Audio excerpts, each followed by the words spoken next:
What's up, everybody? Que paso? Hair's all messed up. Let's get out of the shower. Hmm. Harry, I just saw your thing on Facebook, Harry. No 20-year-olds. Yeah, I just literally just saw that right now. What's up, Harry? Harry from Oklahoma. Who knew that Harry is in Oklahoma? Don't forget, you got that magical wrench, Harry. So if someone starts acting crazy, ban them. Say, all right, you're gone, baby. We got Sean's in Ohio. Fast Eddie, who thinks I'm dyeing my hair. And I don't. Should dye my eyebrows, right? Fast Eddie is what we should do. Dye my eyebrows. All right. So this is the first time I've ever been on. Oh man, we already got 3 people on Twitter. Never been on Twitter before. I just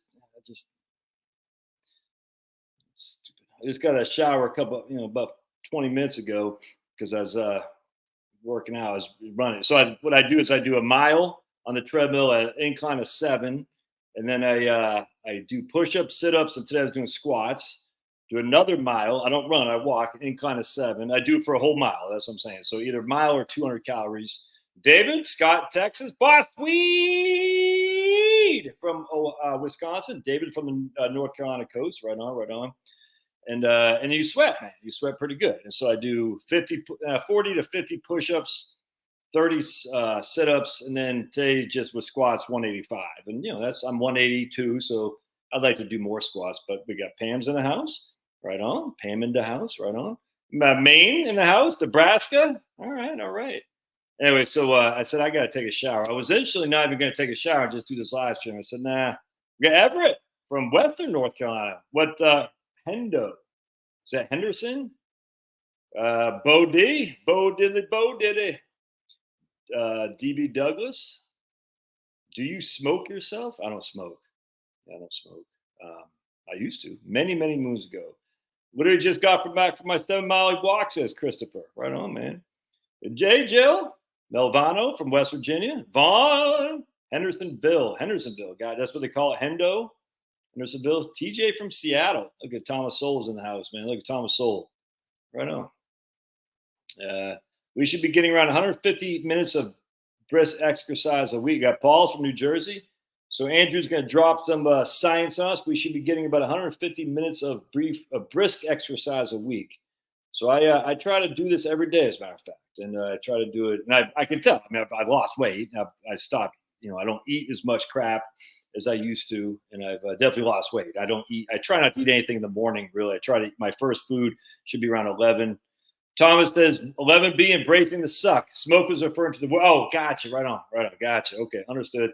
So I smoke I gotcha. Right on. I wouldn't say I smoke myself, Thomas. I feel good though. You know what I'm saying? And I feel good when I'm done. Like it's one of those things, you get in that routine that you feel if you don't do it, you don't feel good. And so what I try to do is I try to do, like I said, always push-ups, always sit-ups, and then squats on one day, deadlifts on another day, bench press on another day, and pull-ups on the other day. I work out 6 days a week. I rest just like the Lord, says Pam. What's that? And so it just makes you, oh boy. Oh, okay. We're done now. Pulverizer's here. All right. So everybody just go back doing your other thing. Pulverizer's here. Do you guys think the NCAA women's or men's tournament is going to draw more attention? What do you guys think? So I've been following like Jason Whitlock and the guys at Outkick, excuse me. And it seems like there's a lot of people thinking the NCAA men's tournament is not going to be as popular as the NCAA women's tournament. You guys have any thoughts on that? I frankly really don't care about either, to be perfectly honest with you, which is a sad state of affairs. I was talking to a guy yesterday, and I said, oh, man, the ACC tournament, and Maryland's in the Big East now. I was like, what the hell? Yeah, I can't imagine the women's tournament would be. I mean, I think if Caitlin Clark plays that chick from LSU, imagine that would be a pretty big thing. It's kind of like the Duke UNLV thing. Remember Duke versus UNLV in the old days? Duke had the white guys and UNLV had the black guys, and they started like I think they had Stacey Ogden. Was he on UNLV? Larry Johnson, Greg Anthony, a couple of these guys, but they were they started wearing I know Michigan started coming out with their baggy uniforms with Chris Webber and whatnot.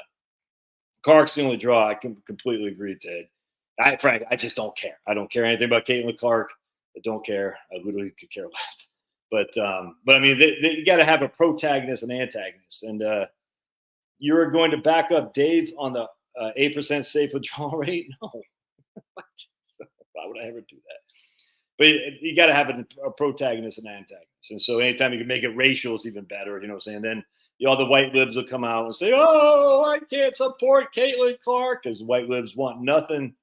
Universe Hawaii got spanked. White libs want nothing more than for black people to say they're allies. Literally, a white lib, his only mission in life is to have a black guy, like, pat him on the head and say, "You're one of ours. You're one of us." White libs will literally, they would rather have that than, hook up with a beautiful lady if you're white lib. And white women and men, the same thing. There's nothing worse in the world than a white lib, because they're the biggest fakers ever, man. Biggest fakers ever. And just, oh my goodness. And I'm just telling you right now, is that they've just, because it's all virtue signaling. Look at me. I'm making people happy. I'm supporting the black guy against the white guy. Yeah, kind of like the Catholics versus the convicts at Notre Dame University of Miami. Yeah, and I, back then, perfectly honest with you, as a white lib, I think Catholics versus convicts was like 86 to 88. So I was still a liberal back then. So I'm sure I was going for Miami over. Actually, when Boston College played Miami, I was still going for Boston College. I'm being for New England or whatnot. Bill Clinton, the first black president. Yeah. Celtic, you're going to leave. I think you're in Connecticut. You're going to retire to Haiti. Looks like a calm and peaceful place to be. You can join the Toussaint Revolution down there in Haiti. What I'm saying. White libs are the worst. Man. The problem with Twitter, whatever the hell it's called, X, it just is so, there's just so much, what's the word I'm looking for? Crap. So I've been on there for a week now. I just say it's so much vulgarity. It's no other way around. Just people just doing whatever they can to kind of stick out by being not just vulgar, but, just like, look, like there's one black guy that says white people. And I was like, I just don't care. I guess you can mute him. I don't know how to do that yet, but he's like, white people have never seen this. And someone else says, the whole thing is just, it's all fake. Because people aren't like this. It's the weirdest thing. I'm sure there's some idiots like that, I grant you. But, people, I'm just like, white people, the black guy will say, white people. Like, I'm sure white people do the same thing. It's like, all it tries to do is get you sucked in. 100%. I completely agree. Twitter's full of bots pushing the SJW narratives. Just 100%. It's like, but they just want to get you roused. And it's like, I can see how people get nuts on it. I'm watching this. I'm like, yeah, at this stage, I just don't care. So what you do is you don't, I don't comment. I mean, every now and again, you're sucked into it, though. Why are you an idiot, Michael? Why are you an idiot? No one called you an idiot. Why that? Michael says he's an idiot. Why do you say that? Houston, not Hawaii. Houston went, they only got 37 points? Yeah, but that's not the tournament yet, so who cares? I mean, who cares about this? 100%. People getting angry. People getting angry in the darkest hours. There's blood on the streets. The streets are ours, warriors. Never forget the warriors, warriors. That's what it is. People getting angry in the darkest hours. There's blood on the streets. That's a band called Blitz from England in like 1979. Houston only got freaking 37 points. Is that right? All right. So appreciate y'all being here. Much obliged. All right. So again, we got 5 people on Twitter. Hey, look at that. Crazy. The reason I jumped on Twitter, Houston took Houston. They talk about Haiti. Houston took a page from the Cowboys playoff playbook. Did you guys hear that Dak is being accused now of sexual whatever from 7 years ago? I mean, come on, ladies. If you've been look, how dare you question the victim? Yeah, I'm questioning the victim. I don't buy it. I don't buy it. I mean, prove me to me otherwise. I don't buy it. We've had so many instances of men being accused falsely by ladies that my first response is, yeah, I innocent until proven guilty, which is the way it's supposed to be. All right. Libs take the whole SWA rhetoric, but no, I mean, that's the thing. I'll never forget this story. 100%, dude. 100%. That's right. I'll never forget when we lived in Haddonfield, New Jersey, which is freaking fantastic. Loved Haddonfield. It's probably the best place I've ever lived. The neighbors are great. You could drop a freaking dime in the ground and you get a beautiful tomato plant. It was fantastic. Loved it. You could walk to school. You could walk to the trains. You could walk to downtown. It was great. Very much enjoyed the town. Pretty liberal. It's right in Camden County. So you had Camden, you had Cherry Hill, and you had Haddonfield. Anyway, what was I? But anyway, so I was sitting there at one of my kids' soccer games or baseball games, was my camera. And this guy from the Air Force came up. He sat next to me. He saw I had like a USA shirt and goes, "Oh, USA, hey USA, you know, I was in the military or whatever, Air Force." I said, "Yeah." After I talked to him, I said, "Yeah, you're definitely in the Air Force, guy." You know what I'm saying? But he was like, he said, "We just moved here." I said, "Oh, cool. Well, welcome to Haddonfield." He goes, "Oh yeah, it's great. You know, it's just I wish it was a little bit more diverse. If it's more diverse, it'd be great." I said, "Dude." I just pointed over my shoulder. I said, Camden, New Jersey is literally right there. It's literally 5 miles away. You could go live in Camden, New Jersey and be all the diversity you want. He goes, well, you know, right now, the schools. I said, you big old clown. You don't play that crap with me. I'm not some freaking, I didn't wake up yesterday. I know what you're trying to do. You're trying to virtue signal. I said, can't. And he was like, well, the schools. And he slinked away. I was like, man, you're a big fat loser. Northeast Texas joined the fun. 100%. If you've accused somebody and you're found that the accusation is wrong, you should have to go to jail. That's what we need, man. Crazy. It's insane how these people could just throw broad, you know, like that guy from the Buffalo Bills. You know, I'm just like crazy. You just throw these accusations. All right. So I want to get in my. All right. So what the. Because I know there'll be some. It's already 11 minutes and you haven't talked about anything yet. How dare you? Hey, Denise is in the chat. Right on. My typing thumbs aren't working well. Homer Simpson backing the bushes. Yeah, I love that. I love that meme. All right, so before I erase all this stuff, I just kind of want to go back to this. And what we're going to do is we're going to compare 1994, 2004, and 2014 to Wellington and Wellesley. All right. Yeah. But Celtic, I got falsely. I had shackles. I mean, I was in the braces. You know what I'm saying? And for me, your old buddy Josh, I had to spend a night in the freaking little compound there in Arlington County. And then when it came to the court, chick never even showed up. I was like, well, and I talked to my lawyer. I said, can I sue her? He goes, yeah, if she has any money. I said, what? She just gets to accuse me, just walk away, not even show up to the freaking court case. It costs you probably $10,000. Yeah, just the way it is. That's freaking bullcrap. Because that's the magistrate. Magistrate determines if he thinks there's enough cause to go after it. I said, well, she just shows up with the crocodile tears. And I was like, this is freaking nuts, dude. Anyway. He said, well, you can, go after her, but do you have any evidence that, she, I said, I can't, crazy. Our justice system is better than most things. It's just, we need to adopt some of the English thing where the loser pays, you know what I'm saying? Because there's no restriction on her ability to sue whoever the hell she wants, or not sue, but to get them arrested.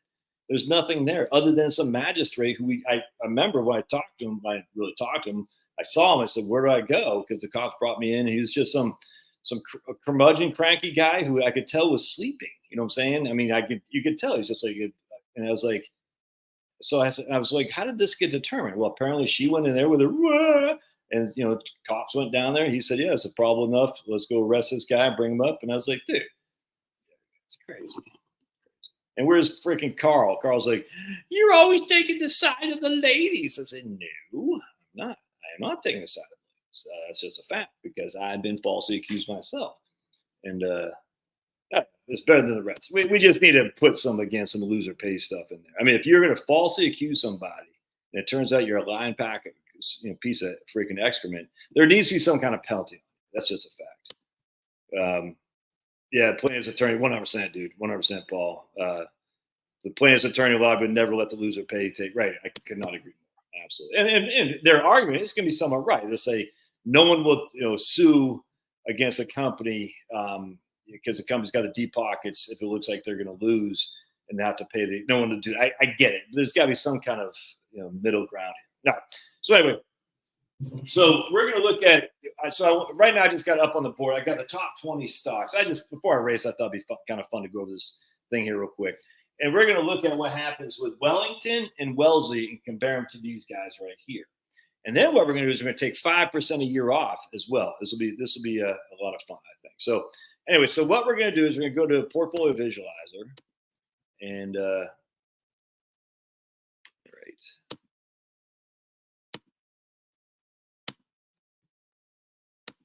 Portfolio visualizer, and hopefully all you can see this right quick. So first thing we're going to do, I'm not going to withdraw anything. First thing we're going to do is we're going to put, we're going to put Wellington. Jill, did you get my text or whatever it was that there was no Waterloo at Costco? Why are you lying to me, Jill? You got my hopes up. But they did have them on sale at Kroger today, so I did get some Waterloos, but didn't have the orange vanilla, which kind of sucked. All right, so what we're going to do here is we're going to go look at Wellesley and Wellington, and we're going to analyze these from January 1994 to the end of February 1994, comparing some stocks we got up here. So what we'll see here is Wellington had $137,000. Wellesley had $83,000. All right, so check this out. So 137 and 83. So now we're going to look at these charts up here. I just find this stuff fun. I mean, you guys might be bored and get off it, but 137. So you can. Oh man, I didn't bring my freaking book, my notebook. So Wellington had 137. Wellington beat 1, 2, 3, 4, 5, 6, 7, 8, 9. Wellington beat 9 of the top 20 stocks in the S&P 500. What did I say Wellesley had? Wellesley had 83,000, and it beat 1, 2, 3, 4. Wellesley beat 4. All right, so Wellesley, which consists of basically 35 to 40% stocks, beat 4 of the top 20 of the S&P going back to 1994 to 2014. Wellington beat 9 of them. And then Wellington's got about 35% in bonds too. Isn't that interesting? So now let's go back to K. Roger. Yeah, I don't like LaCroix that much. Yeah, LaCroix doesn't do much for me. I like the Spendthrift. I like that, man. How many of the stocks are in the top 20 for all those years? Well, that's a good question. I guess you don't watch my videos there, Fast Eddie, because you're too busy commenting on my hairstyle. Well, you can see right here, the top 20, we got Exxon. But what happens is we got Coke. Walmart's in them. Raytheon is no longer in the top 20. Raytheon became I can't remember what it became, but it got merged with United Technologies. Merck is not in the top 20 anymore. Hope y'all can hear me. PG is. I don't think Pepsi was. Pepsi's not in the top 20. IBM is. J&J is. Bristol Myers Squibb, not. Chevron is. Lowe's is not. That's not Lowe's like Home Depot Lowe's. That's Lowe's, whatever the hell it is. Intel is, I think. No, Intel is not. Isn't that crazy? AIG is not. Verizon still is. Microsoft is. Disney is not. 3M is not. And Pfizer is not. Isn't that crazy? So I'm not sure how many that was. But that's a lot of stocks that were no longer in the top 20. Isn't that interesting? I find that pretty interesting, actually. So you were buying. So this is what I was thinking last night. I was like, man, what if you said, I'm going to buy, because you don't want to, and I'm not going to do this. It's just too complicated. And I frankly just don't believe you can. I think the market, whoever wins the market is lucky, not successful as an investor.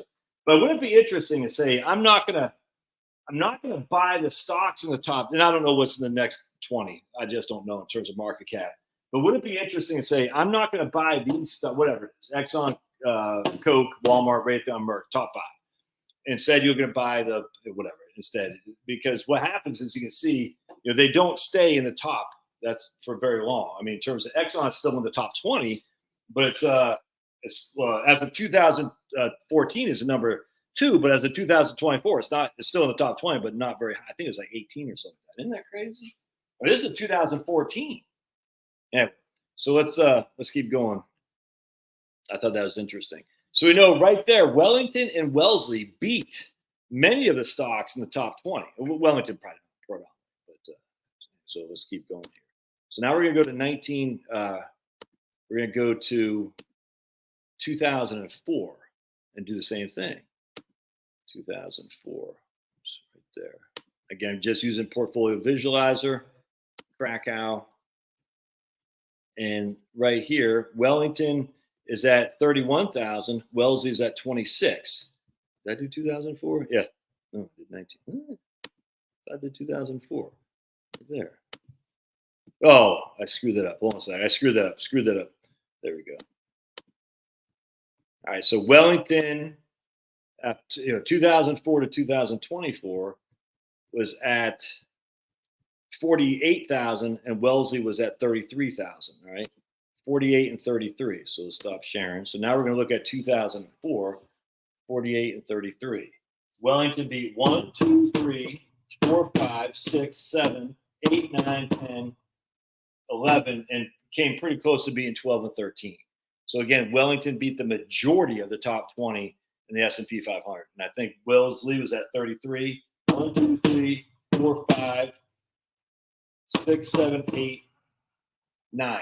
Wellesley beat 9, and it came pretty close to beating the majority of them too, from 2004 to 2020. Both, and that's to include the worst bond market we ever had in 2022. Yeah, 2022. Isn't that crazy? Northwest Indiana, right on, man. Look at Mandelis, Douglas Mandelis. Look, we got 9 people on freaking Twitter. Damn. I mean, look, I just started that Twitter thing the other day. We got 91 people on Heritage Wealth Planning, 2 on Facebook, and 25 on the Josh Scanlon YouTube channel. So if you're not seeing the comments on the various things, the vast majority are going to be on the the YouTube at Heritage Wealth Planning. I still see the Facebook ones. If anyone's on Twitter, if you want to give me a comment thing, I'd like to see what it says on Twitter, because I have no clue, actually. I don't know what it says on Twitter, if it even shows up or not. But I do know on Facebook, I see the comments. And then I know, but anyway, the bulk of the people, now we've got 100 people on Heritage Wealth Planning and 24 on Josh Scanlon. And then we got 2 on Facebook. All right. Costco is 434 on December 94. Hit it. Yeah, look at that high of 787. That's crazy. United Technologies is another mighty conglomerate around me, which split into 3 entities. Seems like nothing lasts forever. 100%. Andrew says we own P&G stock for about 16 years. Did pretty well for us. We sold it and rolled the proceeds in our brokerage account. My mother doesn't let me in Twitter, says Fast. It's probably, well, your mom's smart. All right, so now let's go to we're going to go back to, 2014. And then this isn't all that fun for me. I mean, this is fun, but that's going to be more funner. When we actually do 5% withdrawals. So 2014. All right, we hit this right here. So check this out. In 2014,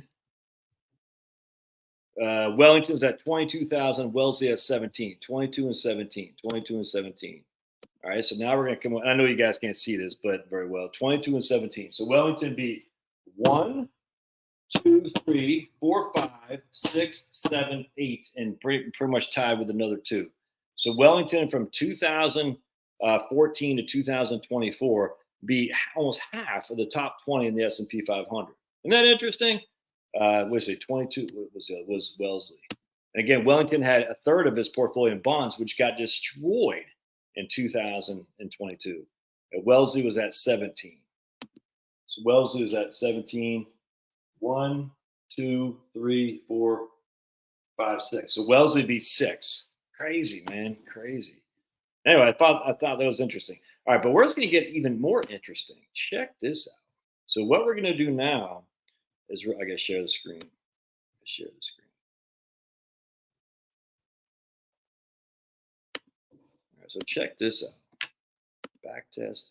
So now we're gonna go to 2000 and 1994. All right, we're going to put Wellington and Wellesley in here, and we're going to compare it to the S&P 500, VFINX. All right, got knucklehead dogs barking, and we're going to take 5% a year out. All right, so now we're going to take withdrawals 5% a year. And we're going to adjust it for inflation, just as a side note, adjust for inflation. And let's see what this looks like.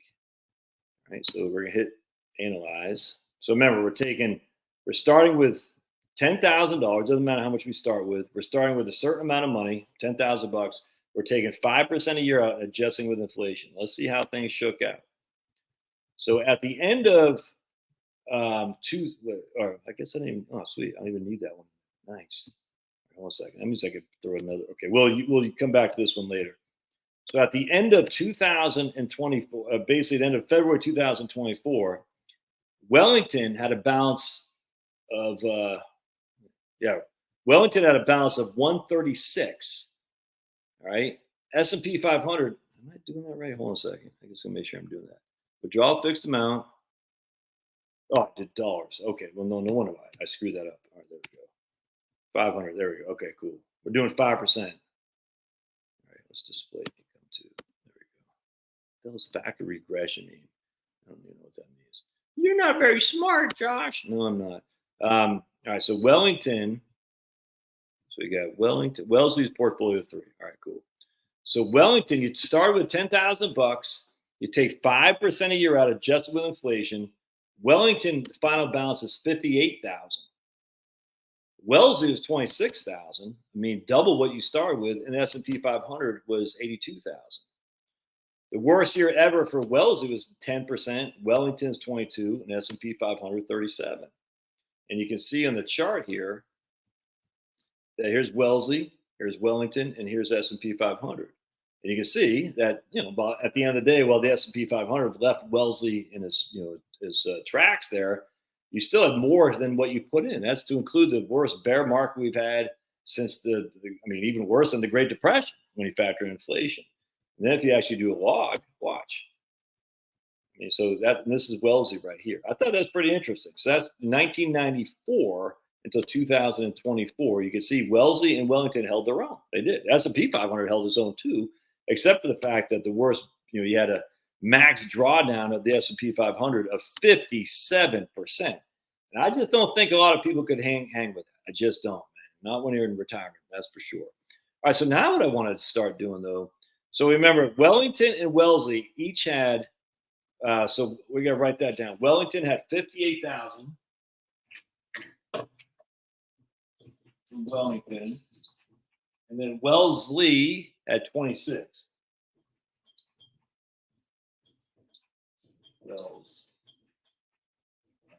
So we're going to come back to that, because what we want to do now is we're going to take the top 3 stocks, which are Exxon, KO, Walmart, and we're going to do the same thing. We're going to do Exxon, KO, Coke, and Walmart.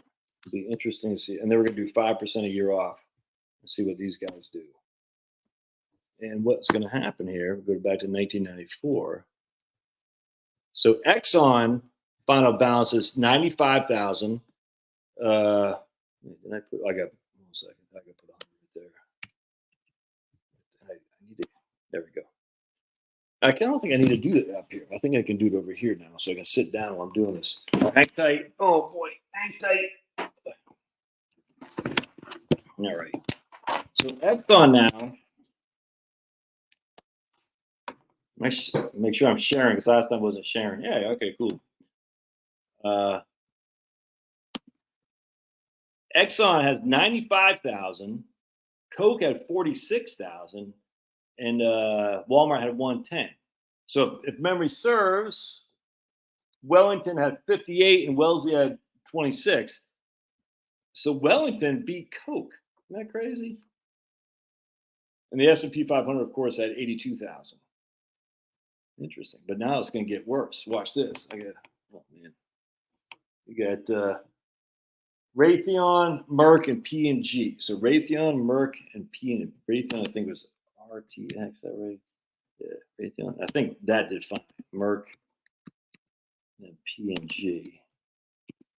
And we'll see what these guys did. Again, we're taking 5% a year out, adjusted for inflation. All right. So Merck, Raytheon, Merck is at 110. Raytheon 243. and P&G at 139. Look at that. So those things all smoked the S&P 500 and it smoked the R2 funds, Wellington and Wellesley. All right now, but so you think you're so smart, are you? We got GE, Pepsi, and IBM now. GE, PepsiCo, and IBM. So everyone would think I'm so smart. Oops, Pepsi. Pep. He's a Pep. Everyone thinks they're so smart. They guess I bought those stocks. So GE's only worth $20,000, less than Wellesley. Isn't that crazy? PepsiCo and Pepsi and IBM are worth a pretty good amount of money. But watch this. So far we're batting pretty well. If we would have bought the top 10 in the S&P 500, we're doing pretty well, other than GE. J&J, Bristol Myers Squibb, and Chevron. J&J, I think BME, is that what it was? Y. There we go. And Chevron.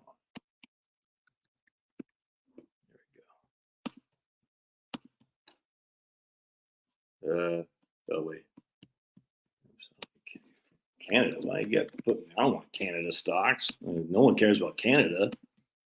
All right, so there we go. So Bristol Myers Squibb did worse than Wellington. The other two did better than both, and they did better than the S&P 500. All right, so still pretty interesting. Now we're going to go to Lowe's, Intel, and AIG. Lowe's, Intel, and AIG. All right, watch this.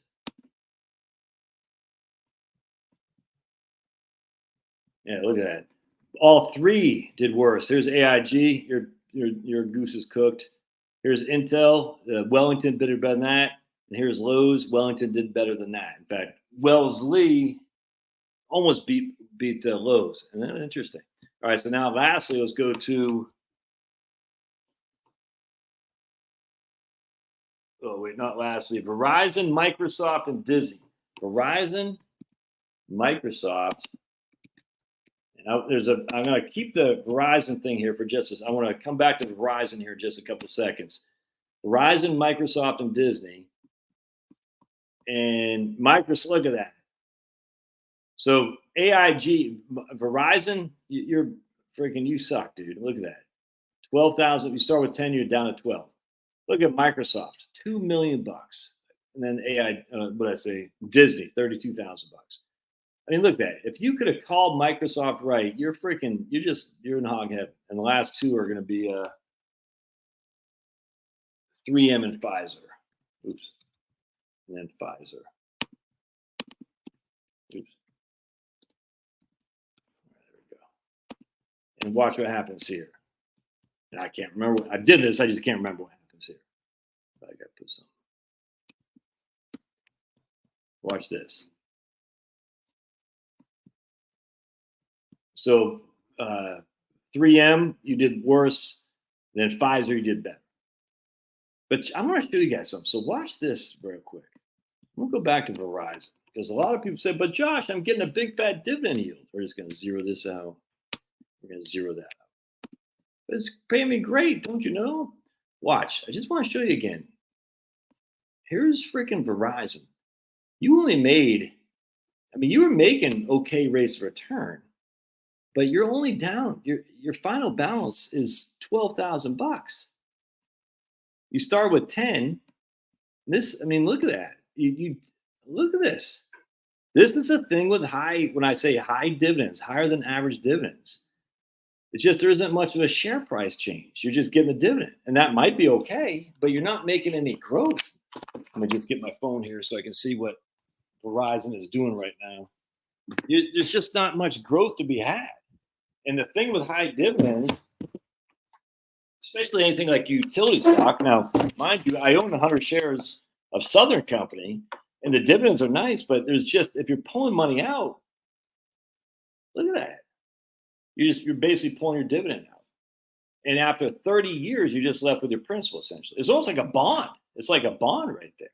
So I get all these emails like, hey, Josh, what do you think about this high yielding fund or this? I'm like, or what do you think about covered calls? I'm just like, it's the same thing. You're basically getting a almost like a junk bond status. You're going to make more money most likely, but with more volatility. And if you're pulling money out, you just can't afford that volatility.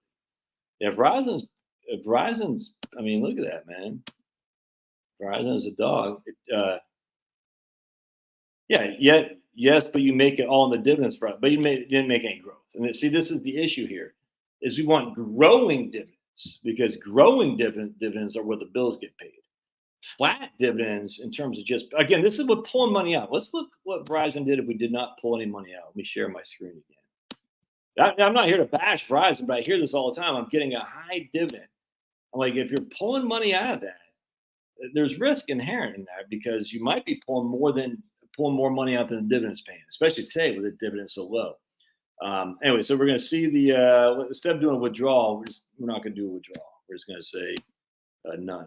And what we're going to do is going to put $10,000 in Verizon.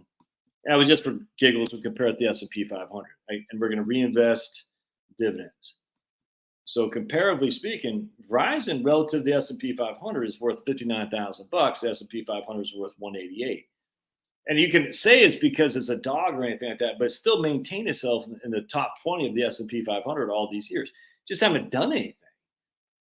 Relatively speaking, but yet, I mean, it has done. Look at it, 6.06. It's not like let's compare that to Wellington. Verizon Wellington. BWELX. And we'll compare it to Wellesley as well. BWINX. And I get these emails all the time about, I could get 6 and 7% on this. Like, yeah, there's a reason. So here's Verizon. So we got Verizon's worth of all of them right there. It's worth the least of all of them. It just hasn't anything appreciation on the share price. It just has, a little bit, but basically we're reinvesting dividends in the share price. And again, I just like to use this as an idea to say, be very careful investing in things that are paying a high dividend, especially things that have high debt relative to the dividend they're paying, because a dividend is being generated from what? The debt. And that's, you just got to be careful on that. And so what happens here is even Wellesley Fund had, I said, 25,000 more than Verizon did after 30 years, man. And the reason is because of growing dividends, and Verizon had flatline dividends. And I think we look at IBM, let's look at Intel too, as a matter of fact, because I was working on that quite a bit when I was working on my book, IBM, and let's look at GE. So remember, all these guys are in the S&P 500, GE, IBM, and the top 20. And we're going to see this is investing, reinvesting dividends, not taking any money out. And here's IBM at 266, compounding a growth rate of 11.5. And that's fantastic. And here's GE way down here, but GE's coming up. Look at that. GE's at 15,000 at April 2020, and now it's at 61,000. So GE's, what's that? That's freaking quadrupled, no, doubled itself in 4 years. That's not so bad. But watch what happens when we're pulling money out. So all these have done well. Here's Intel, here's IBM, here's the S&P 500. But watch what happens when we're pulling money out, though. We're going to go to withdrawals, fixed amount. Yeah, adjust for inflation. We're pulling 5% a year out. Blink. Watch what happens here. There we go. So the S&P 500 is right here at which one is this? This guy right here. The green is going to be the S&P 500. No, it's not as bad as I would have thought. So I thought Intel was getting crushed. I guess it's Well, these look at that. That's actually better than I would have thought. Both these guys actually did better than I would have thought. But look at that, significantly better than I would have thought. S&P 500 is at 82,000. IBM or Intel, I think Intel's 133 and IBM is 190. Look at that. That speaks for itself. So my thought process there is incorrect. I would have thought both these guys would have been suck and win, but they obviously GE was, but they weren't. I'm surprised by that. That's interesting. Let's look at Pfizer. I just want to do Pfizer again. PFE. I want to look at Pfizer. I want to look at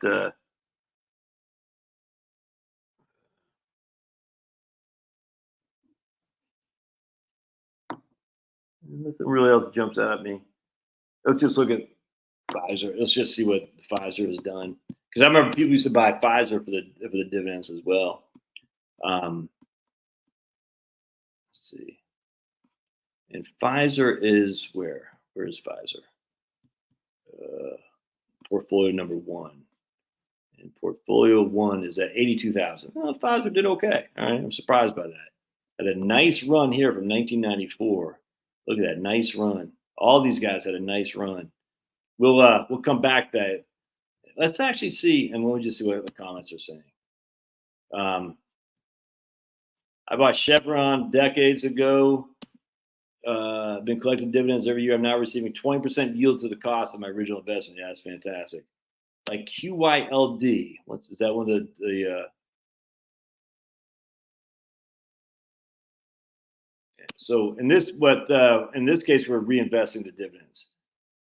Yeah, if you like dividend payout, that's 100%. That's kind of so Harry makes a good point. If you like dividend payouts, you might as well buy a income annuity. I agree that to some extent, other than the fact that dividend payouts, if they're growing, I cannot stress this enough, growing dividend payouts, man. If you can get some growing dividend payouts, that's going to be worth more, certainly from an income perspective, than the SPIA, because the SPIA is fixed. It's not growing. SPIA is a bond without so just real quick, a single premium income annuity is a bond with no maturity date and no par value. All right, literally, it will pay you a level of income for the rest of your life. And when you die, assuming there's no survivor benefit, it wipes off the map. That's all there is to it. So a SPIA is a bond, a perpetual bond that has no cash value at the end. That's just a fact. So we should. Where's your house there, Uncle Big Bad? Where do you live, man? Because where do you live? Let's give us the address. I want to see though. Let's start with. I'm not going to do 1990 and 2000. I'm going to do 2004. Some of these same companies. So let's go back. Now, like, I'm not here to. Hey, Prairie, why are you in Iowa, Prairie Mark? What the hell are you doing over there? Can I run VIG? What's VIG? All right. Good question. Let's run VIG. I don't know what VIG is. It's a Vanguard something. It's an ETF, so it hasn't been around since. All right, so V means it's Vanguard. It's 3 letters, which means it's going to be an ETF. It hasn't been around. ETFs haven't been around for Vanguard since probably mid-aughts. So it won't have enough track record from 1994, but it'll be around probably 2007 or so, 2008. So let's take a look what VIG is doing here. Vanguard, yeah, there we go. Vanguard dividend appreciation. So we'll see what this guy has done, and we'll just leave IBM and GE up there. Am I sharing my screen? No, I'm not. All right, hold on a second. I share my screen. Bo diddly, where you been? Down in Watertown, drinking gin. So let's see. When VIG started, I'm saying 2007, as I'm going to say. 2005. We'll say 2005. 2007. I was right. Should have changed this. Stuck with that. All right. So let's take a look. We're going to look at VIG compared to IBM. I don't want GE. We'll do. Let's do fries. Why not? For giggles. I'm giggling. I just pooped and giggled. Get it? S and giggles. Can't say cuss word. I don't actually cuss very often, by the way. I'm not a cussing kind of guy. Did all that stuff in my younger years. All right. So VIG was what? First one. All right. So VIG. Right here. So VIG was worth 19,000 schmackaroonies. VIG did better than both those individual stocks and the S&P 500. Look at that. So VIG is worth, again, we're taking 5% a year off. Look at that, dude. VIG is worth basically double what you put in, whoever asked that question. Both the portfolio, let's do Wellington and Wellesley instead of these stupid stocks. Let's do Wellington and Wellesley. I'm curious about that. Let's see. So VIG, right? So we got VIG did better than Wellington and Wellesley and the S&P 500. Now let's see what the max drawdown was. About 48%. That was in 2000, obviously 2007, 8, 9. Wellington's here, Wellesley's here, and here's the S&P 500. So VIG did better with less volatility. Standard deviation 13.9. There's Wellesley standard deviation. For me, that's quite attractive. That's a very attractive standard deviation right there, 7%, and we had a 6% time weighted return. That looks pretty good to me for a retiree, mind you. Again, this would take 5% a year off, guys. Let's put VD. Let's get rid of VIG. Let's put VDIGX. VD. I used to own this fund. I don't anymore. I wish I kept it, but what are you going to do? I tell you, there was a time in there I was nervous. I'm not going to lie to you. Still sits with me.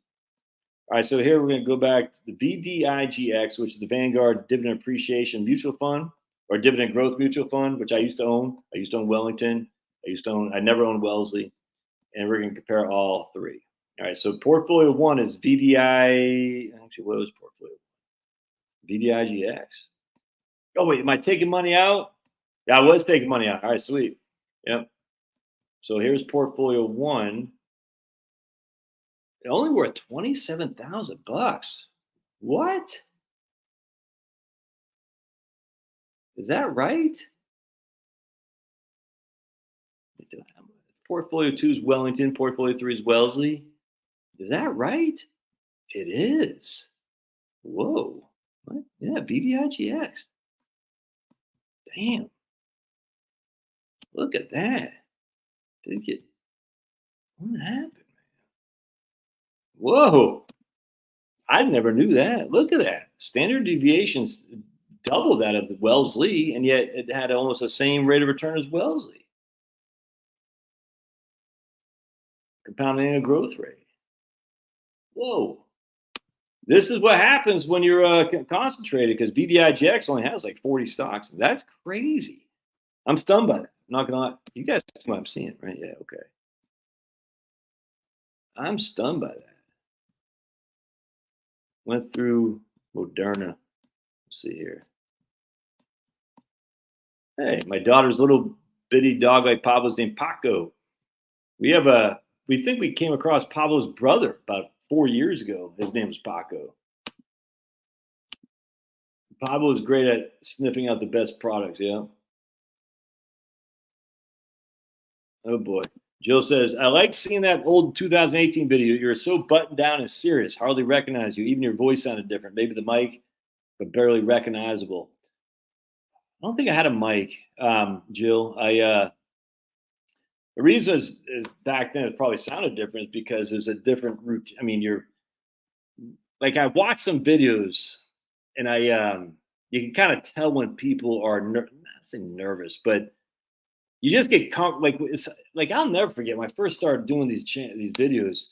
I'm looking at this little green button that says it's on. You know what I'm saying? And at first you're like, it's weird because especially if you come from the normal range where you're talking to people across the table, and here I'm just yapping, and it's an interesting thing. And I remember I'll never forget one time my wife Charlotte was walking in the other room I was doing it. I was like, I had to pause because I felt kind of embarrassed. Now I don't care. I'm just like, what? I mean, you just get used to it. You know what I'm saying? But I just watched this guy today. Carol was being interviewed by my man Andy Planko, I think it's his name. And Andy has a decent sized channel, I think. I can't remember the name of his channel, Retirement Education, something like that.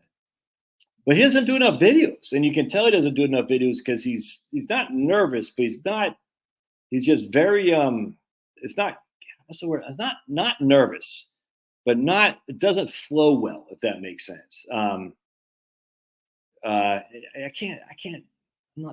trying to disparage him. It's just a little bit too formalized, I guess, for me. And I guess other people like that stuff. But the issue is I followed this guy named Miles Beckler. He said 90 videos in 90 days. And you do 90 videos in 90 days, you'll see if you want to keep doing it or not, because it takes a while to get the muscle memory. And I said, well, hell, I'm going to do 90 videos in 90 days. And I said, sometimes I'm going to do 2 in one day. Because I like it. I still like it. You know what I'm saying? I always worry I'm going to do too many videos that bore people. But to be perfectly honest with you, my views are going up now. I mean, I do. I think one of the reasons my views are going up is because I've been doing shorts lately. And I think YouTube's rewarding me with shorts now. And I don't know what's going on, but my revenue's gone up on YouTube. My views have gone up since I started doing shorts. You know, I do a couple of shorts a day while I'm in the gym, or I'm just reading the art, you know, whatever the headlines from the BLS or something like that. And the hair dye, I still think that white undershirt was inside out. Yeah, that's funny. I could care less about cryptocurrency, Beth. I think it's all fake. And I mean, it'll never replace a dollar as a currency. It's not a currency. The whole thing about crypto being a currency is just so silly to me. You know, currency is fluid. We're exchanging things to buy one thing and do another thing, and that's not what happens. So with crypto, let's just use Bitcoin for simplicity. It's like, what are you buying Bitcoin? Well, you're holding it. You're not using it to exchange. I mean, it's just the whole thing is just fake. And I got clients that made bank on it. I got no qualm with that. I'm not touching a 10-foot pole. I think it's just silly. And it's just like the whole thing with, well, it's a currency. All right, so when are you going to buy some with Bitcoin? No, I'm not, because I'm going to hold it for the value. Oh, okay. So because you're holding it for the value, you're not using it as a currency. No. So why do we call it cryptocurrency? Well, it's not. It's a store of value against inflation. Okay, so what is it storing exactly? Like what's it storing? Value. Why? Because there's only a limited amount that Yoshi, or that guy's name, was only 21 million you can get. Okay. So what does it actually, what do I get for my Bitcoin? I just want to know. Because it's not a currency, because people are hoarding it. No different than what happened with gold in 1935, why FDR literally made it illegal to hoard gold. You got to turn your gold in. Crazy. So what can you do with, so you're saying Bitcoin is storing electricity? How is Bitcoin or crypto, how is it storing electricity? I don't get it, because they actually literally paid the miners not to mine during the Texas grid off in 2022 or whatever it was. They paid them, huge amounts of money. I think it was $20 million not to mine, because they're consuming so much electricity. So I don't get how you're saying it's storing it. There's some kind of battery operation that they have. Tell the world about it, Michael. And I'm not, has to be mined to be minted. Yeah, but you're saying it's storing it like it's a battery, like there's batteries. The idea that the crypto miners are storing electricity, it's like battery thing they can turn off and turn on at whim to use. Was it Bitcoin or currency? Cryptocurrency takes, I think it's like 2%. Okay, all right, good. So you're on the same page. Okay. When I hear storing electricity, I think batteries, and I'm like, it's not operating on batteries. Anyway, I think it takes 2% of global, and it's just electricity, mind you, but electricity consumption is going for miners. The whole thing is just dumb to me. Oh, you don't know anything. You got to read this book by Yoshi or whatever the hell that guy's name was. Like, I don't want to read your stupid book. I don't care. The problem with Bitcoin, and just talk about that simplicity, is always and everywhere is the greater fool theory. You always have to have a greater fool to buy from. This, I know that sounds disparaging to these people, but the facts are, if there's ever an oversupply of electricity with windmills, they create Bitcoin. I thought they couldn't create Bitcoin. I thought there's only so much it could be. There's only so much it could be mined. But if there's ever if I'm hoarding it to sell it at a future date, it has no value to me until I sell it. It's 100%, Mike, with the greatest fool, man. It has no value to me until I sell it. Satoshi. No one knows who he is still. And I get frustrated, but I'm not gonna lie. I really don't care. And if people who are watching this, or my clients, they get mad at me, I'm not trying to disparage you. If you can make money on it, it's great. But we know for a fact, for you to make money on it, you got to sell it to someone who's a greater fool than you. I know that sounds bad, and you can say the same thing about stocks, but that's not true. Stocks literally we buy stuff. Apple provides me a phone that I can use. Whoever does this, Kleenex, there's a thing I can freaking wipe my butt with. You know what I'm saying? These actually have products. Whoever does this, there's something I can use. Bitcoin doesn't do that. Oh, but it prevents the government from confiscating. Ugh. I don't invest in it. I mine and sell it and buy VTI. No, there you go. 100%, Michael. I mean, mine it and sell it 100%. I get no look, people do what they want to do, but I just always say that at the end of the day, well, you know, people say, well, Bitcoin takes electricity. What do you think credit cards do, Josh? What do you think credit cards do? I'm like, oh my goodness. That's our argument. That we can't conduct transactions if electricity goes down because credit cards aren't being used. I think there's this other thing called, I don't know, I'm just going to throw out there, cash. So my man says, but it's all good. The algorithm knows I like scantily clad female contortionists that show bows and arrows with their feet while doing a handstand bounce. That's awesome, man. I always, this is a good question, Hank. You know, I have home country bias. I don't have any international stocks, and the reason I still fall under the idea that all investing is international to some capacity. You know what I'm saying? I mean, we are still trading heavily with Mexico, Canada, Europe, you know, China. There's lots of international stuff being traded there. So, I mean, the argument with international stocks is they're so low in terms of PE ratios, and I that's attractive to me. I'm not going to lie to you. The Japanese, all these companies Japanese, the Nikkei is still quite low relative to its peers, you know, the United States, whatnot. But that doesn't mean it can't go lower. I mean, let's look what's happening. I haven't looked at China much lately, but I just see some stuff that, you know, they're basically bordering on deflation, and who knows what the hell's going to happen. So, you know, and Europe is dying in my end. Dude, U.S. is the only game in town. Look, U.S. right? You're going to invest in Honduras stocks if you want, I suppose.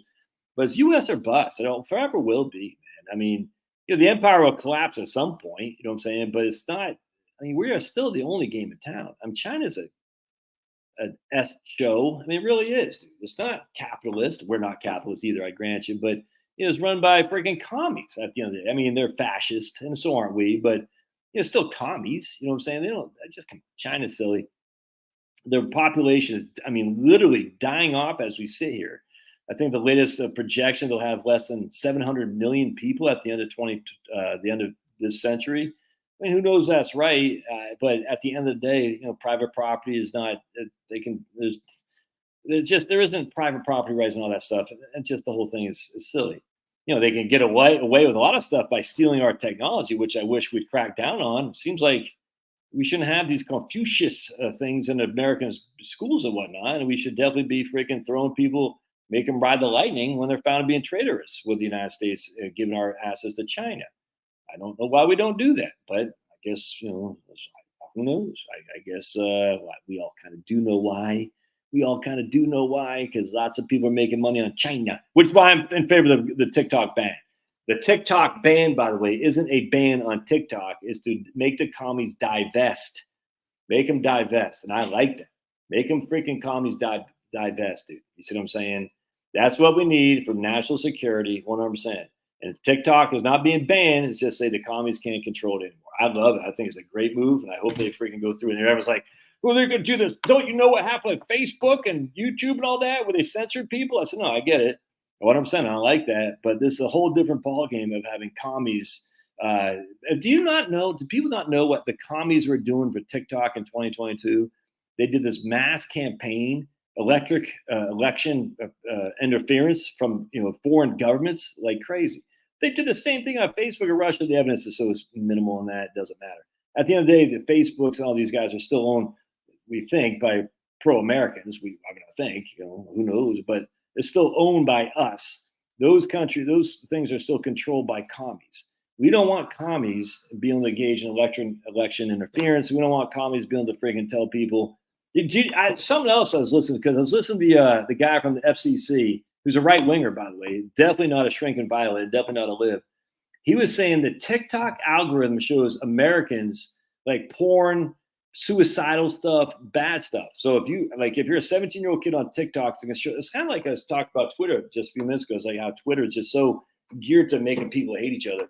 TikTok, it makes you want to kill yourself. Literally, that's what they're saying. They say you go on to TikTok, it's going to show you lots of porn, Lots of freaking and when I say porn, I don't know what kind of porn. I'm not sure it's hardcore porn, but very sexualization. Lots of 57 flavors.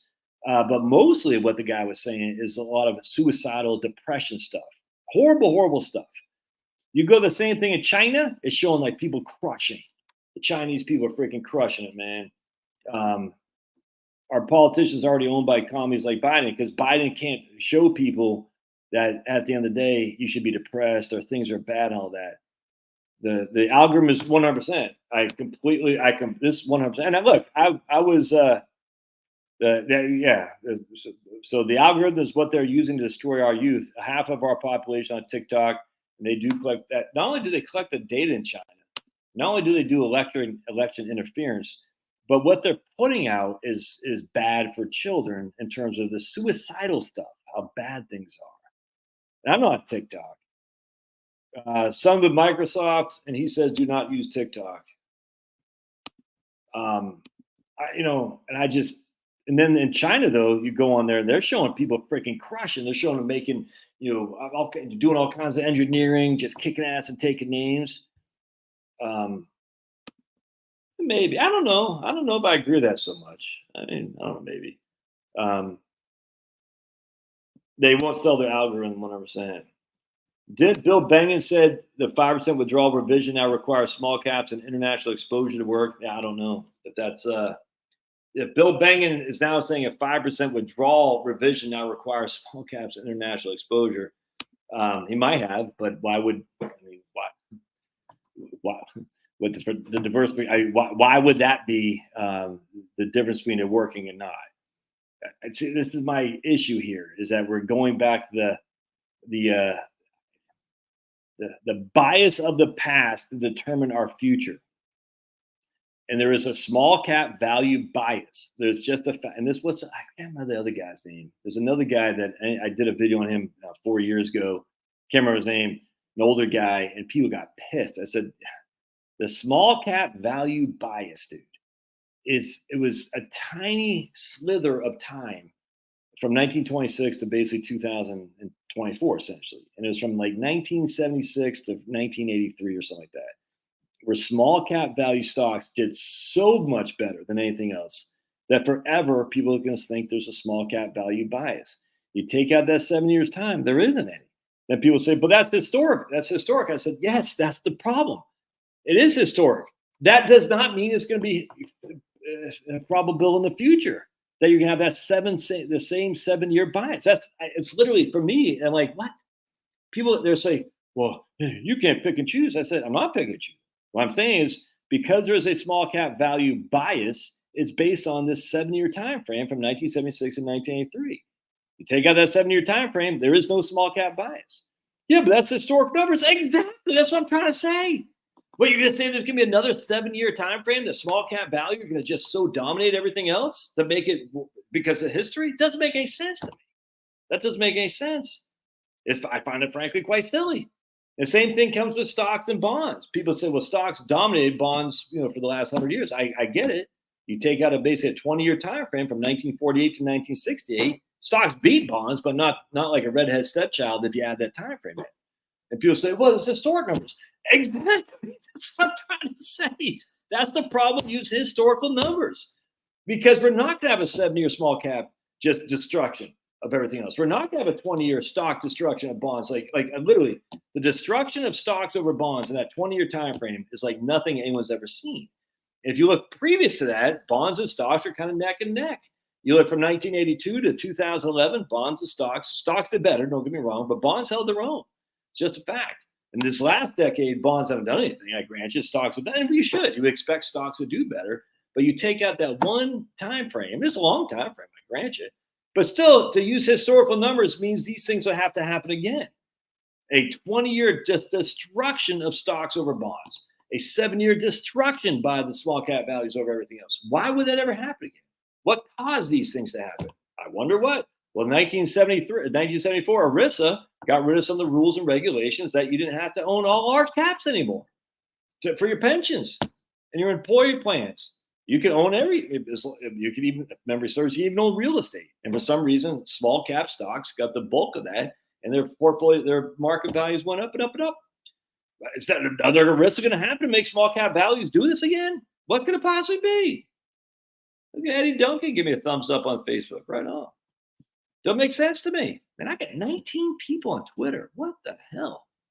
That's crazy. Can you make money on Twitter? Yeah, there's always rotation. I just buy the whole market 100% Ted. Look at Ted. You can tell Ted's from Maine because he's getting it. Here's Andrew. I think everything is cyclical. Everything has a period when it shines. And that's what Bill Bengen is going to. And I look, I'm not against buying international stuff. Remember, VTI has small caps in there. Not much, but if you look at VTI, let me just draw this out real quick.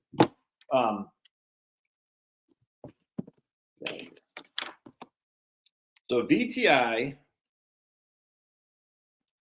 is the total domestic stock index. I think it's what VOO is the S&P 500. And it's 70% of the domestic stock index. Of the, so the S&P 500 is 70% of VTI. The rest will be the extended market index, the Wilshire 4500 extended market index, which is small and mid-sized companies. Right. So basically, VTI has your small caps covered. In my opinion. The real question is, should you do international stuff? I just, I don't, but I get the appeal because the PEs are low. I just, at the end of the day, I'm VTI or bust. S&P, yeah, 100%. Exactly, James. No one knows the future. And I'm just like, but people want me. This guy, my man Chris, who I like, he's been a welcome critic of mine on my YouTube channel. I gotta get some. We got these Waterloo things that Jill was telling me about. Costco, no, but I didn't have a Costco, so I had to get them from Kroger today. I've been dying to try one here.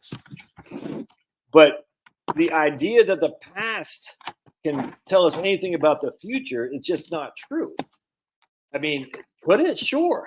But it's just as probable as it could not. Now, what? Hold on a second. I'm talking for. I'm not talking about day trading and all that stuff. There is some validity to, like Benoit Mandelbrot, one of the mathematicians who kind of came up with a little fractal theory. Who said there is some. I got to put this up for a second.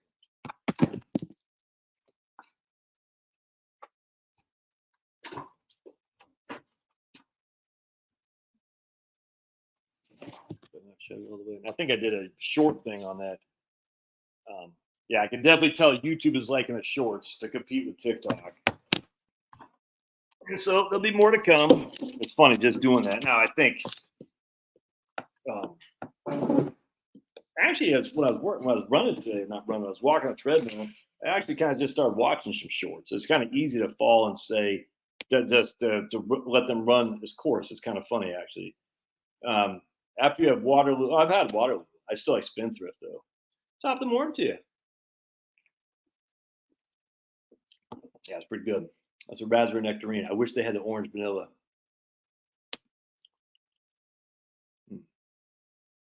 Jill, I texted you, or not texted you. I did whatever the hell. I emailed you that or Facebook thing on that. Yeah, don't pay attention. Jill's like, she's too busy watching. What's that guy's name? The War Room with that guy. What the hell's that guy's name? Drawing a blank. Damn, you know what I'm talking about. The War Room guy. What the hell's that guy's name? Steve Bannon. Pablo here. Now we know your name because you're all big on the name Pablo. So there's Pablo. Why don't you just call yourself Pablo? Change your name to Pablo. Pablo says, I've been doing 80% total U.S. international index since 84. Has let me sleep at nights with good returns. 80%. Oh, 80% U.S., 20% international. Yeah, 100%. I mean, I get no comment. For me, I'm just like, nah, I'm going to stay with it because I like America. Apparently, Pablo hates America. Pablo says, I only like America 80% of the time. Yeah, Pablo, he wants to go fight with the French. Pablo's like, yeah, if Napoleon comes back, I'm going to say, Napoleon, here's some Waterloo. Yeah. I bet like when the Nazis or the Germans, I shouldn't say the Nazis, they weren't Nazis. The Germans were invading, St. Leningrad or St. Petersburg. I bet Pablo says, here, Germans, here's some jackets for you. Because, the Germans invaded without jackets. I bet Pablo's like a friggin' a Russian citizen. He says, here, Germans, here's some jackets. Pablo, look at he hates America. Why are you gonna hate America? Dude? What did America ever do to you? Yeah, dude. Orange, vanilla, creamsicles, dude. Yeah, is this even up for debate? Orange vanilla creamsicle is pretty good. Supposedly they have orange freaking frosties at Wendy's. So I drove 20 minutes the other day to get a Wendy's orange frosty. It wasn't there. So you know what I had to do instead? Had to go get a Shamrock Shake because Shamrock Shakes are pretty good. Pretty good. Had to get Shamrock. You know what my wife is making tomorrow? Some kind of Irish cake thing. We're gonna make some Guinness. What the hell is that thing called? Some kind of cake thing with some kind of drink. She had to go to a liquor store tonight to get this. Why can I not remember anything?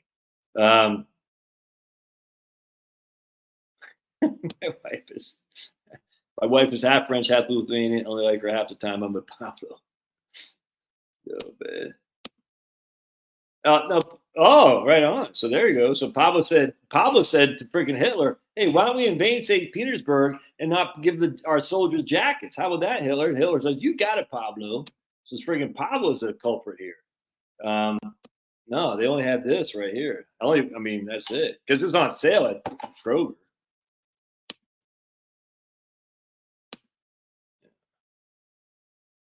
Yeah, a good point. Good point. Says Lola. Laugh at you 322 or whatever says most U.S. countries focus on real estate investments rather than stocks. That's a good point. Bailey's yeah, that's what it is, Andrew. Bailey, some kind of Bailey's thing. Look at that, 5.19. I'll take it. The Costco I work at does 450 million a year. That's crazy. That's crazy. The Russians made the Germans pay. Oh, 100%, dude, is horrible. I mean, just the stories of women. It's horrible, man. I mean, like these guys, like these. I forgot what I was reading. It was there's some book on this, and like the man was upstairs. I guess he got, he lost his leg during the war or something like that, and then they had no food at all, and the commies come through, and she's like, I'll freaking do whatever you want for a piece of bread, if you know what I'm saying. Whatever you want. Nah, but the alcohol gets burnt off during the cooking process. Alcohol gets burnt off.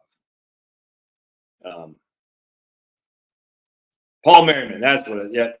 Yeah, Paul Merriman. I get people like pissed, like, how dare you challenge Paul Merriman? So, dude, I got no qualm with the guy. Yeah, just this whole so what Paul Merriman had, I think, I think he had like he had overlap, and I don't care, but he had like he had the VTI or something like that. He had the S&P 500 or something like that. I can't remember, but then he had a separate thing for small cap value. It's like you already got small cap value. I mean, I just don't get the appeal. But whatever. People do whatever the hell they want. But people got mad. Switzerland is the only safe international market. I don't know, man. S&P, yeah, we already talked about that. And there is always rotation. That's why we can. This is the issues that we can contend with. That's why I was kind of doing my whole thing on stocks up there. It's like you just don't know. We don't know. I mean, we just don't. Well, that's what I was going to say about Benoit Mandelbrot. So here's a guy who developed the idea of fractals, and fractals, what it means is the things relies on each other. All right, so there's no, and I'm reading this other book by my man Jim Odar, Advanced Retirement Income Planning, which I have some disagreements with, but so far so good. So that we got like a bell curve is completely random, and that's not really how the stock market works. The stock market is fractal. It relies on the past in some ways to say, hey, what the future is going to bring. But you said differently. I said differently for the 30 years, man. You know what I'm saying? On any given day, yeah, you could probably day trade on numbers that say, well, the market did this, and we think the market will do that because if there is some fractal nature of this, it relies on the past, if that makes sense. The completely random nature of a Monte Carlo and not says they're just completely ignorant of the other scenarios. And it's just not true. But at the end of the day, it's kind of like, okay, so maybe you could try to make some money on the short term. But the problem, this is where the efficient market theory comes in and whatnot. Efficient market hypothesis is that all the knowledge is already out there. So if you have that knowledge, other people have that knowledge too, if that makes sense. So are you going to be able to exploit an ignorant market? Not likely. I mean, it's just because I hate to say you're not the only game in town. Maybe Benoit Mandelbrot could have back, because he's a friggin', an incredible mathematician, 30, 40 years ago, but hardly, very unlikely now. Is because, and this is why all these things, what do you think about this strategy and that strategy? It's like, all these strategies are known to all the players in the market. You know what I'm saying? And as such, it's kind of like, so they're going to work until they don't. And you don't know when they're going to work, if they will, or when they won't. You just don't know. And you'll never will. I mean, until it's too late. And you're like, oh, man. And then the question is, this is what Matt Faber talks about all the time. He says, well, what if the strategy is not working? When do you get out of it? Is 10 years long enough? I mean, just think 10 years. I'm 53 right now. Let's say I put my money into a portfolio that looked pretty good on paper. In 10 years, I'm 63. It hasn't done crap. On the other hand, the S&P 500 is just kicking ass and taking names. You think I'm likely to sit in that? I don't think so. This is the issue, kind of going back to international stocks right now, by the way, is international stocks haven't done anything relative to the S&P 500. And people are like, well, they should. I know, I get it. Vanguard's been saying that for friggin' 15 years, but they haven't. So how long are you going to wait for the international markets to? It's kind of like me and my long-term government bonds. I got a decent sized position in long-term government bonds. I mean, very long-term, zero coupon bonds. It doesn't get any more aggressive than that. And I mean, that's, I'm still clocking 4%, 4.5% yield. So that's why I'm doing it.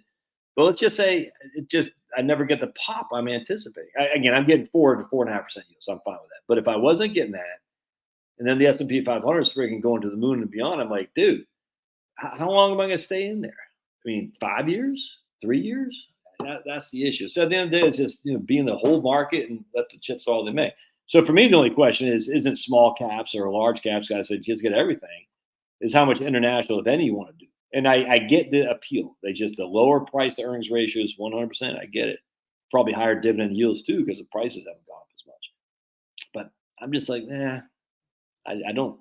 I think I look at the foreign markets and I don't see a lot of, especially Europe. Europe is just so freaking stupid. Did they put some freaking politician in jail because of a mean tweet or something like that? It's just, Europe can go kiss my big fat white behind. They suck. I cannot stand Europe. Dude, give me Palestinians any day of the week over Europeans. I'm saying that, I'm being silly, but still, my goodness. Well, I think the average person can do it because the average person doesn't pay any attention, frankly. I mean, that's a good thing. A good point, Pablo. Everyone needs to remember history's most important lesson. When the homeland crumbles, they send you to war 100%. How do you not get the pop on your long-term bond fund? It has to pop when rates go down, but rates haven't gone down. I mean, so we got a little bit of a pop when rates are going down at the beginning of the year, but now rates have gone up. Why have rates gone up again? Well, because the inflation comes in hot, much harder than they thought. Citizen in England arrested in the HB crime. Dude, the whole thing's crazy. You hear about the autistic girl who called some freaking gay cop, "Hey, you look like my auntie. She's gay too," or something like that. And the cop literally put her in freaking handcuffs and stuff. They took her to jail. Freaking Europe gets go freaking pound sand. And what? By the way, just my rant here. What the hell is Matt Walsh or whatever his name is from Daily Wire griping? What is the issue with these guys at the Daily Wire griping so much about Social Security? It's the weirdest thing, man. I don't get it. I'm sitting in, I'm sure. I don't know about Ben Shapiro. I'm sure he was all favor of sending money to Ukraine and whatnot. I know he wants to send money to Israel. I know that for a fact. Like, what?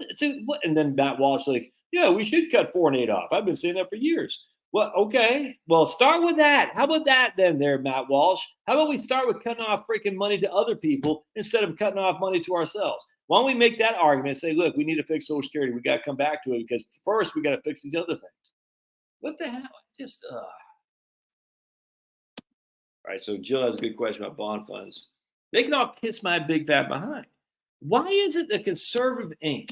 And I like Matt Walsh, generally speaking. His complete straw man on his anti-moon landing hoax thing, because he had a thing about the moon landing, because I don't believe the moon landing happened. And, oh my goodness, his complete straw man, his arguments against it. I was like, dude, the fact and then he did the same thing on his anti-social security screed I was listening to today. I don't know when he did the video. I was like, you're just straw man. This is embarrassing. I was like, this is what goes for freaking smart on the Republican side. This is embarrassing. Don't straw man people, man, because that happens to me all the time. Oh, so you want everyone in an iron lung? Never said that. Oh, so you don't mind if kids get killed in the street because you don't believe AR-15 should be banned? Never said that. Never said that either. Oh, so you don't think rocket ships take off? No, never said that either. It's all the time I get this stuff. You know what I'm saying? Oh, so you think we should all die from global warming? No, don't recall ever saying that one either. But I hear them all the time. The big one that used to happen all the time was the vax stuff. This was before COVID. Oh, so you want everyone in an iron lung then, do you? Yeah, never said that, but okay.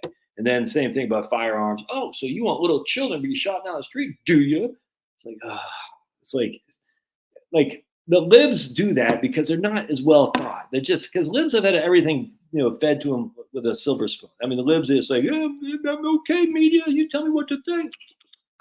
Us on the right should be better than that. We have to be better than that because basically all of entertainment, all the media, all music is against us. So for us to stay on the right inherently means we're independent thinkers inherently.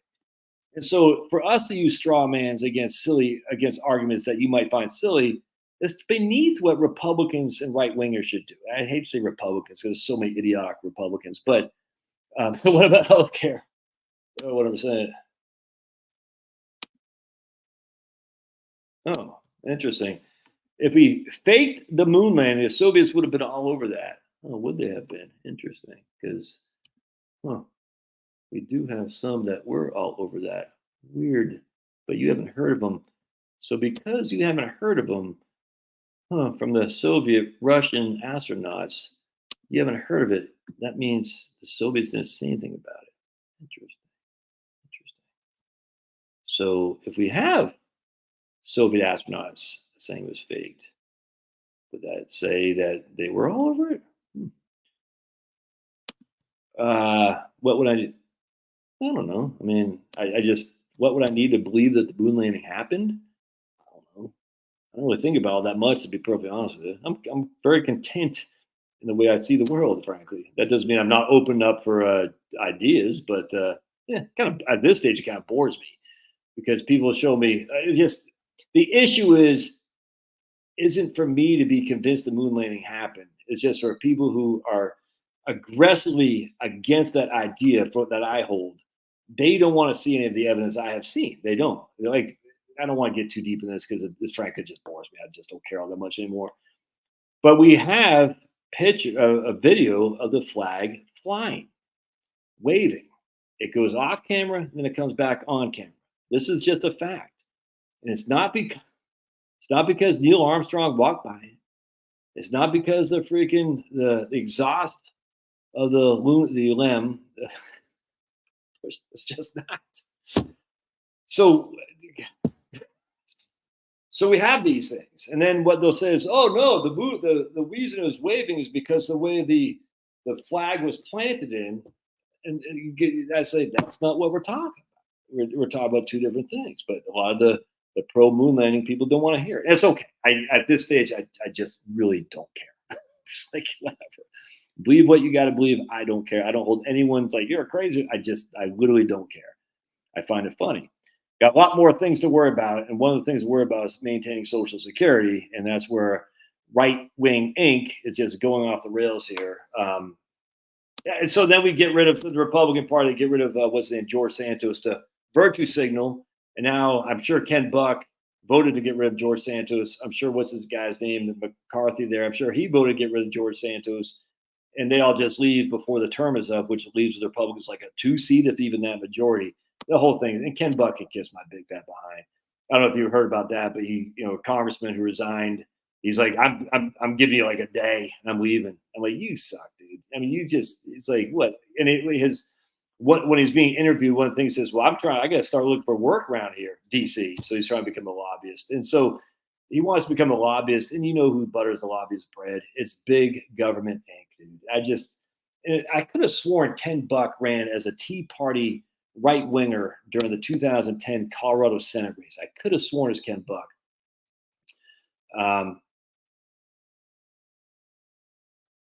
Anyway, I said, so what happened? I'm almost positive that guy. I'm almost positive Ken Buck. I really don't care that much to look at it, but anyway, so there's a Colorado Senate seat that was up for grabs, and we had a right winger Tea Party guy won the nomination, and he almost won the agenda, almost. And I could have sworn it's Ken Buck.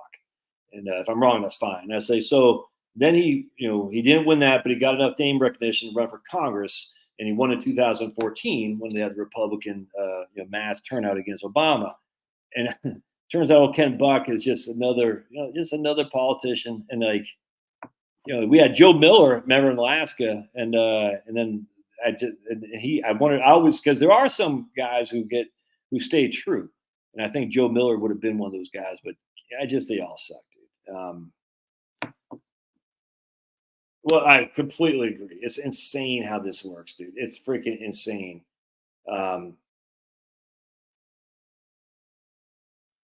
Look at Jill.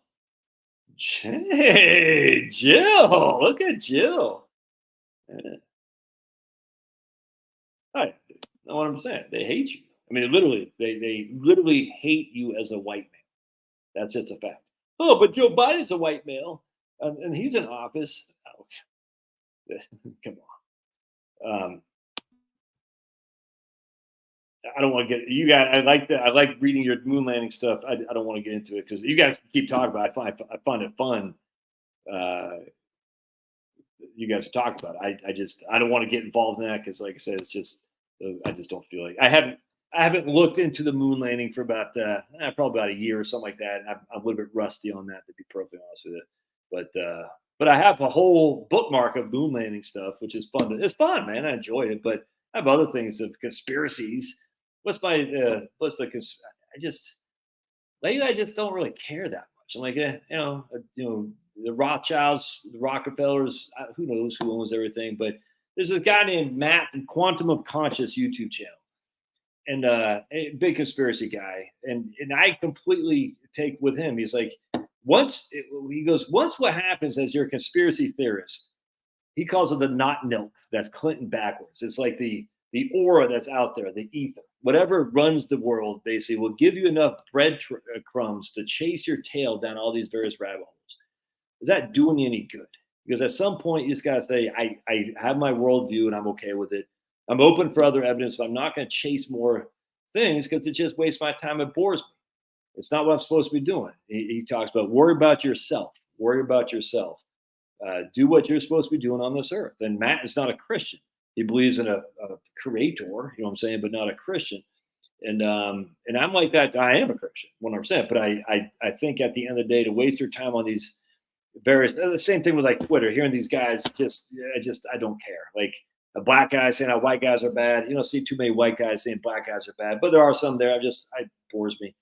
I just don't care. But I guess one of the things where I'm thinking now is the whole Palestinian Israel thing. So I don't think there's no way that wasn't by design. Now, who designed it? I don't know. But there's no way that Palestinian paratroopers and their hand gliders, just no way without being knowledge. I don't know I don't know. I don't care to know. But, so I was listening to these Muslims the other day, and my initial reaction is that Israel went way over base. You know what I'm saying? I still think that.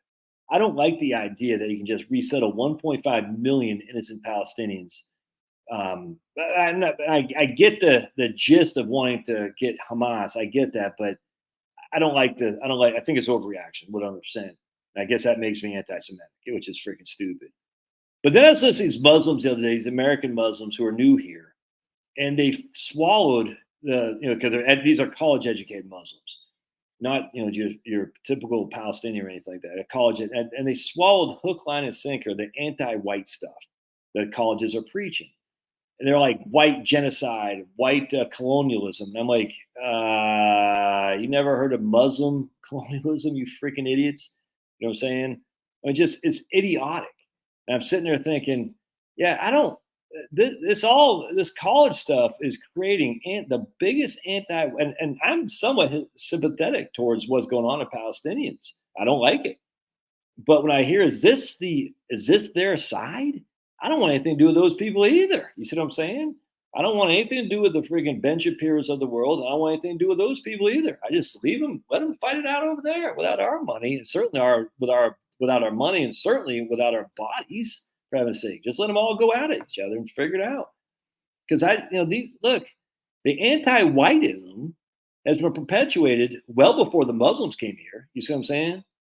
And I'm not going to say much more about that, but we know that's been going on we know that Jon Stewart, for instance, John Leibowitz, he says, we got to have the Jews and blacks get together and go after whiteys.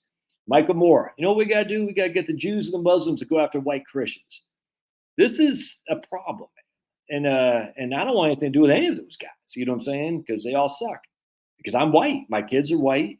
Whites didn't do any worse colonialization than anybody else throughout history. I don't want to hear anything about it. In fact, if anything, we've been a hell of a lot more liberal. In fact, it's funny because the reason the Indians were able to secure freedom from the British is because I forgot who said it.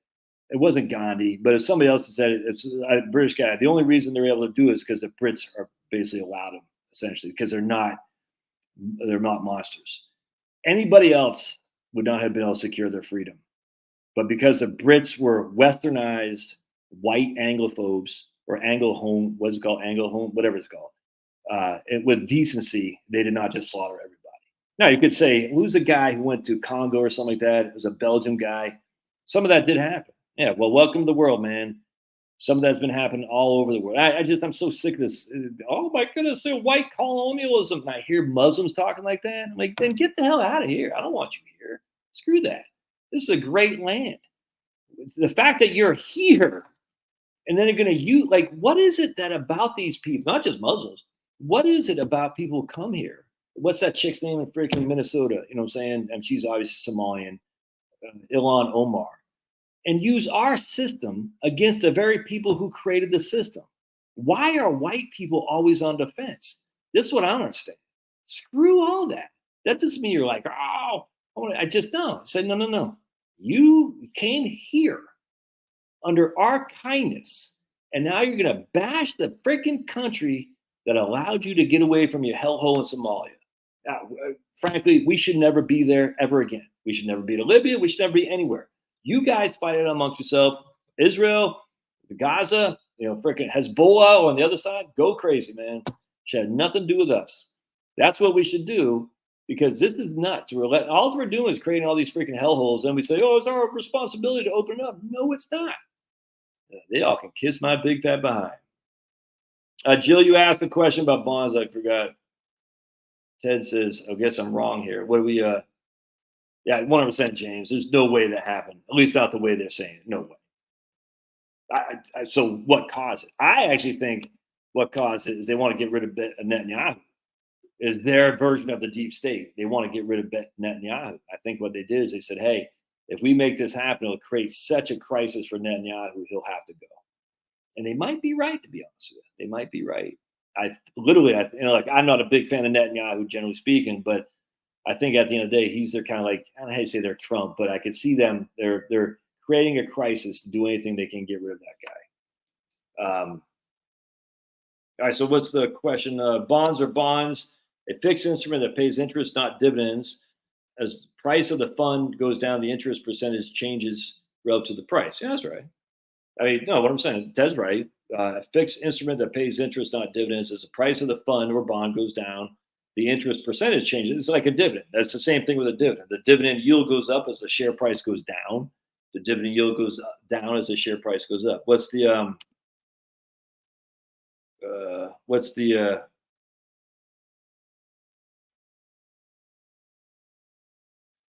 oh, Penelope. We're going this one right here. No, I gotta just chime in here because this is all the people who worked on it must have been in on it, huh, Penelope? And I love Penelope. She's welcome anytime to Shay Scanlon, anytime. This is just a bad argument. Bad argument. Remember the VW conspiracy? Remember that?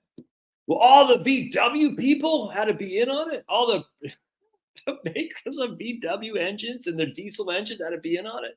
Remember WorldCom, Enron? How many conspiracies are there? Remember long-term capital management? I don't even know that's a conspiracy. That's just silliness. But you can use that same example.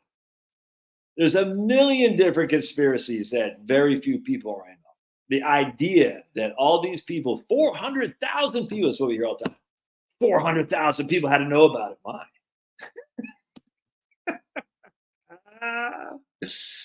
Oh man, there's another one by well, we can, just not in my area. There's another one. Who's the guy from Red Hot Chili Peppers? Moon landing was made in the basement. Somebody's basement. I don't know the song. It's kind of funny actually. The moon. What do they say? Space was made in somebody's basement. Something like that. I'm not. The first two Red Hot Chili Pepper albums were good. After that, I lost.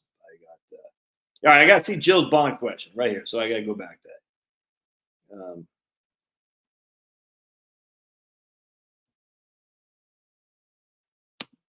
I feel like the whole thing is about taxing ultra rich. Just a 100%. I could not agree more. 100%.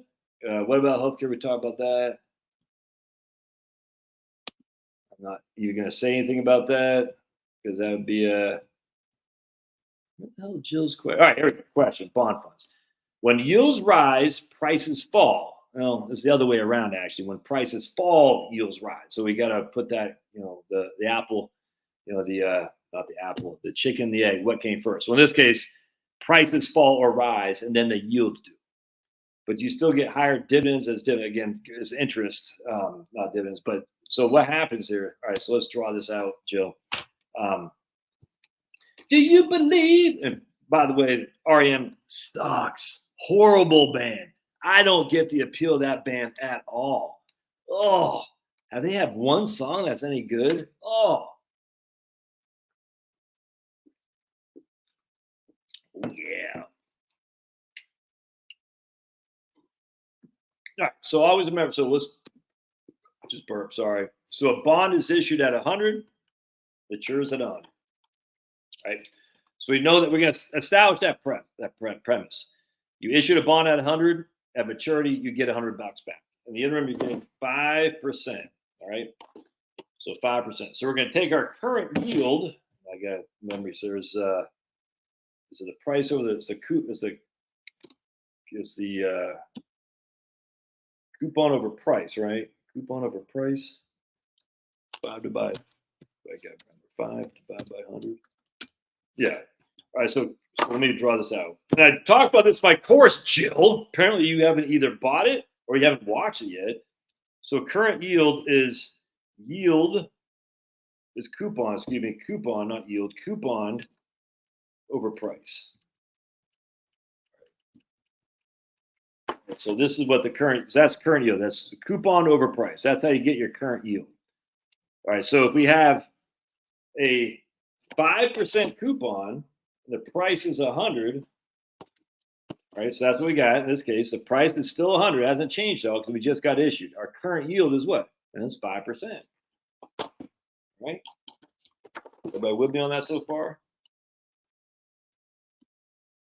Do you believe we put a man on the moon? Right. Shit. Oh, dude. Shocking that freaking. Actually, I think I did like that song, Orange Crush. If memory serves, I think I did like that one. That song freaking sucks, Pulverizer. You should be banned for even thinking about that. That song sucks.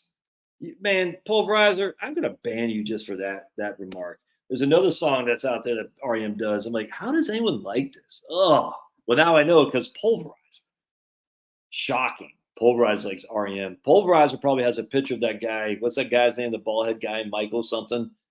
probably like on his ceiling. He looks at him every night and says, "Oh, Michael Stipe, you're the best. I love your little cue ball head. You're so handsome." Next to him is freaking Pink Floyd, Roger Waters, and the other boys. All right, so here you go. So we got that right there. So that's our coupon, and that's our price. So the current yield is 5%. All right, so always remember, current yield is the coupon over the price. All right, so now what's going to happen is we're going to drop the price of these bonds. Remember, the bond always, as long as it doesn't go bankrupt, is going to mature at 100, always. So the issue date doesn't matter anymore because right now we're going to drop the price down to 90. For some reason, the price went to 90. Why did the price go to 90? Again, we're going to assume that this bond is government guaranteed. There's no risk to default. So why would the price drop? What would make the bond price drop by 10%? What's it take? So right now, the bond, which was issued at 100, is now trading at 90. Why would that happen? Those are 2 REM songs I know. All right, good. Well, all right, I'll take it. So you're not banned yet, Pulverizer, but we're keeping our eye on you. So why would the price of the bond go down?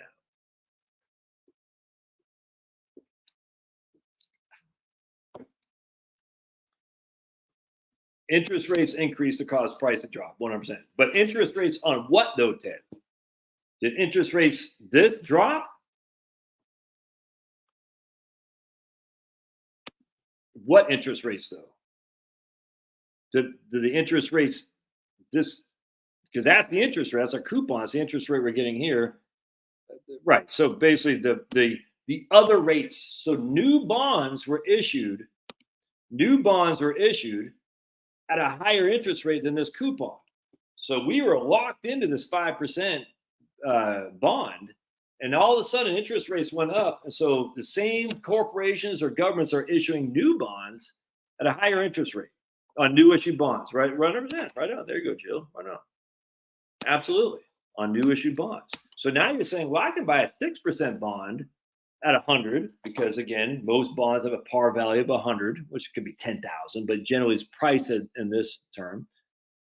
I could buy a 6% bond at 100. Why would I pay 100 for a 5% bond?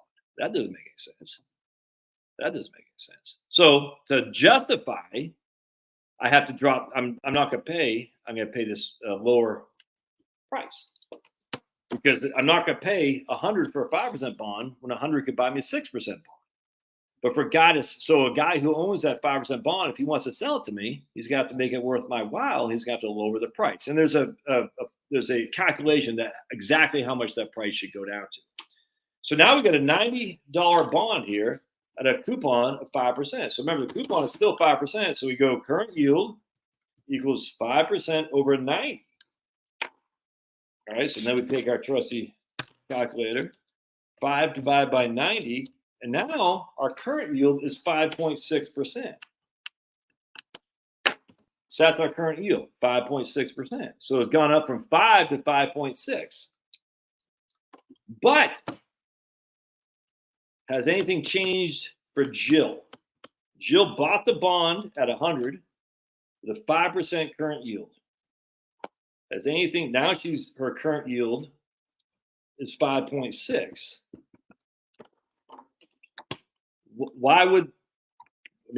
But has anything actually changed? The answer is no. She's still getting 5 because she bought it at 100. So a current yield only goes to new people who buy the bond. The only people this affects are people who are going to buy the bond now. It doesn't affect Jill because Jill already owned it. Exactly, James. Jill says, I'm not getting a 5.6. And this is a mistake I think a lot of people make. They say, well, I'm getting 5.6. When did you buy the bond? No, a couple of years ago. Well, you're not getting 5.6. You're getting whatever you paid for it. Again, current yield is coupon over bond. You're getting essentially the yield at the time you paid for it divided by the price per share you paid for it. Now, but bond fund, not a single bond, isn't an average. So yeah, so a bond fund, the same, but so basically what we do is take that exact same model, but you over 1,500 different bonds, exact same thing. So a bond fund is the exact same scenario. Here's the difference with the bond. So I just want to be clear here.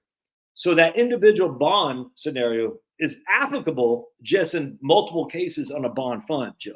Just because it's a bond fund doesn't change the whole process, except this one thing. This one thing. Any interest you get on a bond fund can be reinvested into the bonds that they buy.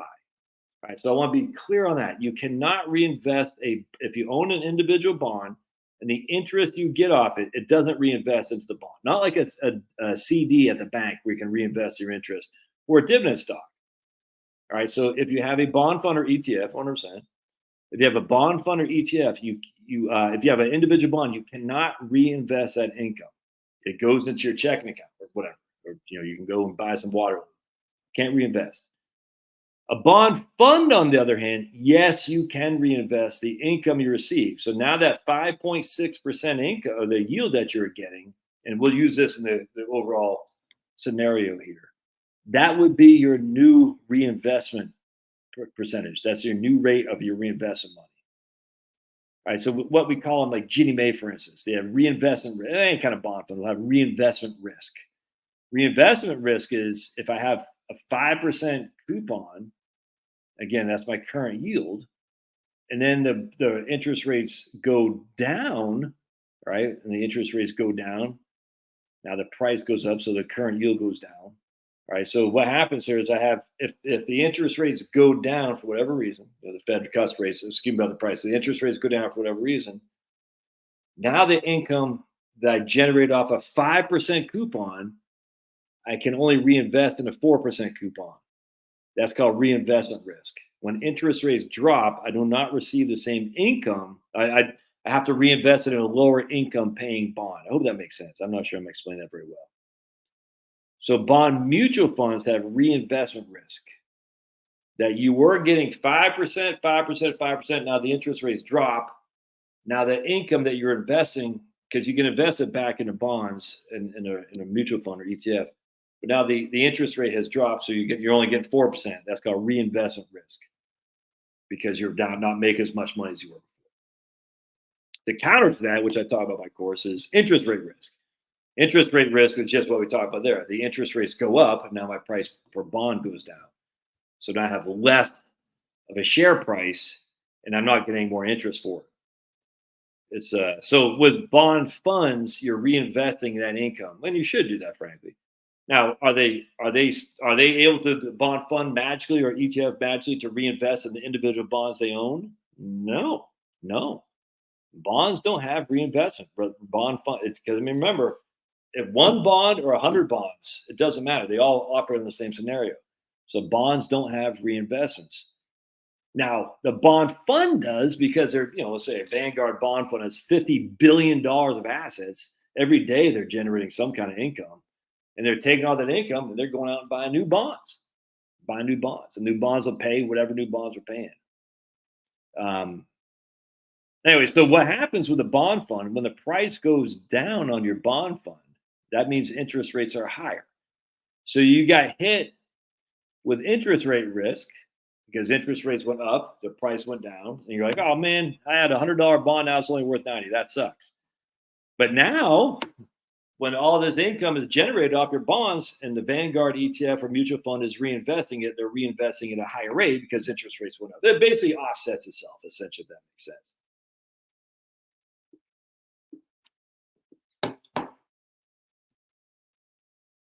100%. And then we have to talk about duration. Yeah, duration. The higher the duration, the more volatility on the down and upside of your bonds. But just as we, 100%. Could not argue with that, brother. As a Christian, life is easy. Love God and love your neighbor, and everything else fall in line. But with the duration, it goes both ways. Interest rates go up, you're going to get killed, like what happened to long-term bonds. If interest rates ever go down, you'll get a big pop. The longer the duration. But it's actually, I think people should think about it more like a dividend. I think this would be helpful. At least it was for me. A dividend yield is simple. You're getting $2 per share, and the share price is $100.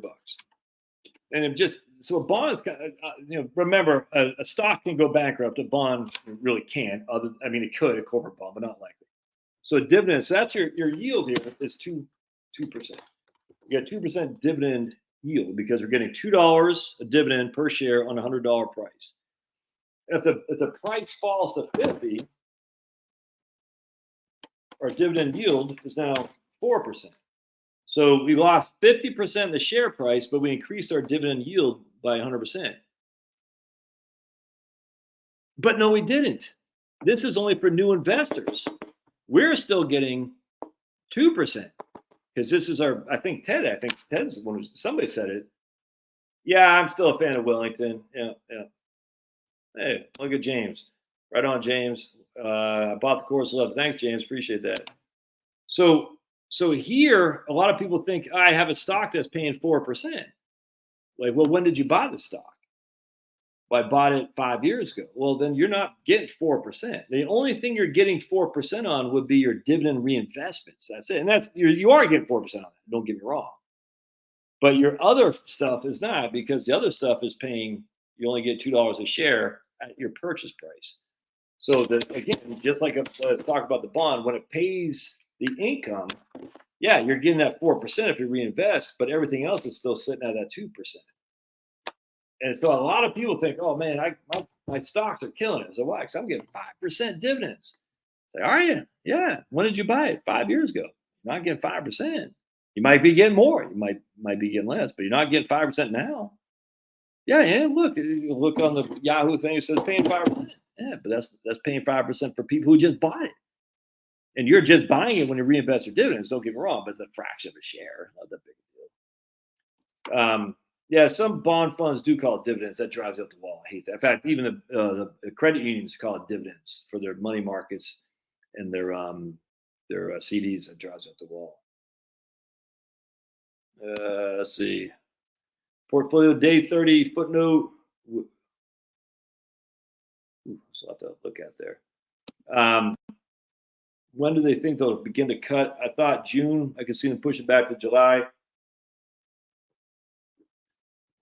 I just think it's got to be when the inflation rates start going back down. And inflation rate jumped this last month, man. The PPI came in. I think I did a video on that short one, those short ones. But the PPI came in hot, way hotter than they expected, way hotter. And the consumer inflation was up higher too. So until that starts going down again, I mean, it's going the exact opposite way. So right now, I don't think cuts are I don't even think they're thinking about it until we start seeing that on a consistent basis for sure. All right, so we got 30-day yield. All right, so Fidelity's 30-day has a 30-day yield of 5.15 and a distribution yield of 3.84. Is that misleading? No, because what's happening, the 30-day yield is what it would have paid. It basically takes what it paid over the last 30 days and it annualizes that. So that's literally the most recent yield. The 3.8%, the 3.84% distribution yield is what it paid over the last 12 months. And so inherently that would say, hey, over the last 12 months, we paid 3.84. But the last 30 days, if we would have analyzed the income we paid out, it would be 5.15. The issue that comes to 30-day SEC yields, it's not, I hate to say misleading, but in some ways it could be misleading. Sometimes there'll be a special payment out. And at USA, this happened once, 2009. One of our short-term bond funds had a special payout. I can't remember why. And it made it jump to like 7%. And people were calling in, buying that fund. I was like, it's not, you're not getting 7%. But it says the 30-day SEC yield is 7%. It's like, we just had a special payout. That will go literally 30 days from now, they'll go back to normal. Don't buy this bond thinking you get 7%. You're just not. And I remember people did not believe us. And I was like, dude, trust me, it's a special payout. I forgot what it was, but it paid a couple bucks a share or whatever it was. And it had a 30-day SEC yield of 7%. Very misleading, but that was literally the 30-day SEC yield. You analyze the 30-day SEC yield, and you say that's what it paid out. It did. A month later, it's back down to 2.5, whatever it was. I don't think they're going to cut anytime soon. I don't. I think probably they're not going to cut for at least 3 months now. They're going to need to see probably 3 months of consistent PPI and CPI numbers going down. I actually don't know if they're going to see that. To be honest with you, we'll see.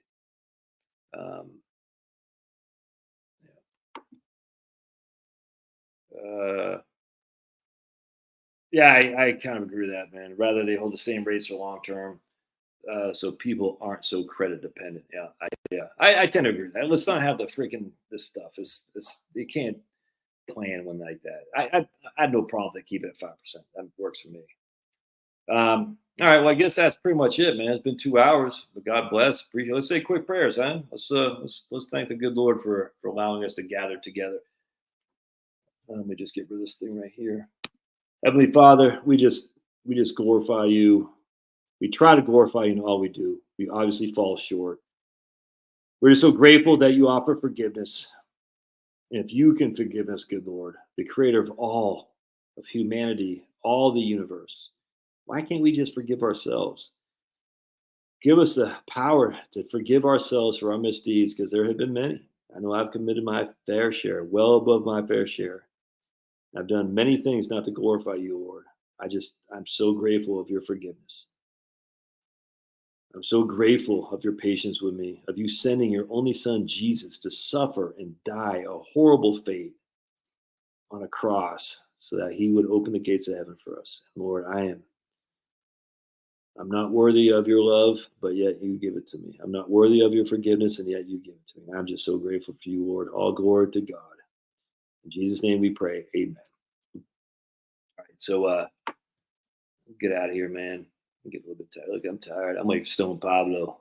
I'm Stone Pablo. Yeah, so just just love your neighbor, man. It's tough, man. I tell you, it's tough. Sometimes you just get pissed off. Like I got a neighbor right here, freaking asshole. Pardon my French. I'm just like, dude, like doesn't wait. Like it's like, yeah, I can't stand the guy. I'm not gonna lie to you, but I don't hate him. You know what I'm saying? You can't hate. You can't hate. And I just don't like him. I wouldn't hang out with him at a freaking ball game. I'll tell you that right now. I'd hang out with Ted. You know what I'm saying? But I didn't hang out with Pablo, even though Pablo hates America. But I hang out with my Asian guy in South Dakota. Even Rick. I'd even hang out with James, his puppies. Devil was around every corner, 100%, man. 100%. I'd even hang out with Jill, as long as she brought. I don't get that. How did wave? I don't. If you're, how do you not wave to your neighbor? I'd hang out with Jill as long as she brought some Waterloo vanilla stuff. Night, Brad. Brad's already going to bed. He's probably yeah, that's funny, man. I don't think he likes anybody.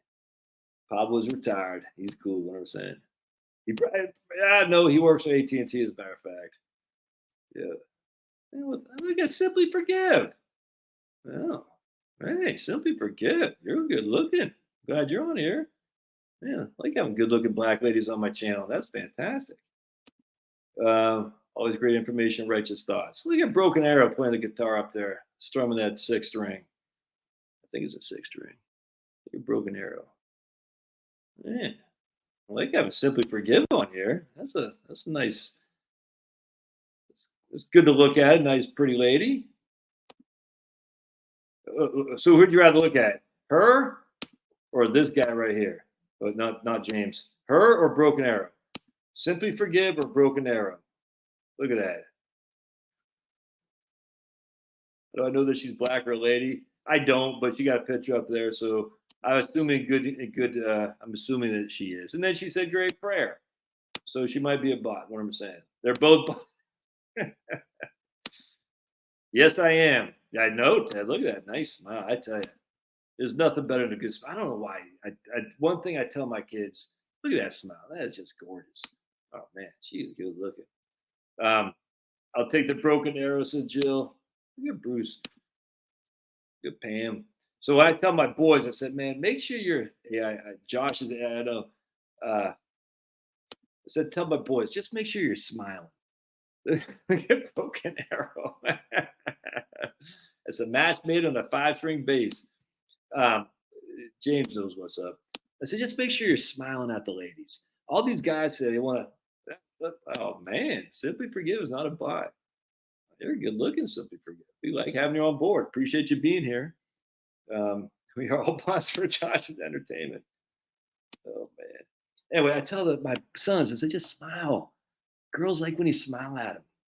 Because too many guys walk around like, I used to do this. I hate it. Like back, I'm like, oh, can I have just smiled? You know what I'm saying? I was like, yeah, smile. The ladies like it. Smile. It shows confidence. Show them pearly yellows. Yeah, my kids don't have pearly yellows, though. Not like me. Look at my pearly yellows. Of course, they look a little bit whiter when I got a yellow t-shirt on. No, they're still looking yellow. Oh, boy. Yeah, I'm going to get out of here, my friends. God bless. See you guys next week. Appreciate it. See you. Yeah, even DB Douglas says, yeah, he'll take Simply Forgive over Broken Arrow. I think we're all in agreement there, except for Jill. Because Jill's a lady, if that makes sense. It looks like Broken Arrow's a lady too. So I think Jill, she's like, yeah, all good, but there's only one direction I go, if that makes sense. All right, see you.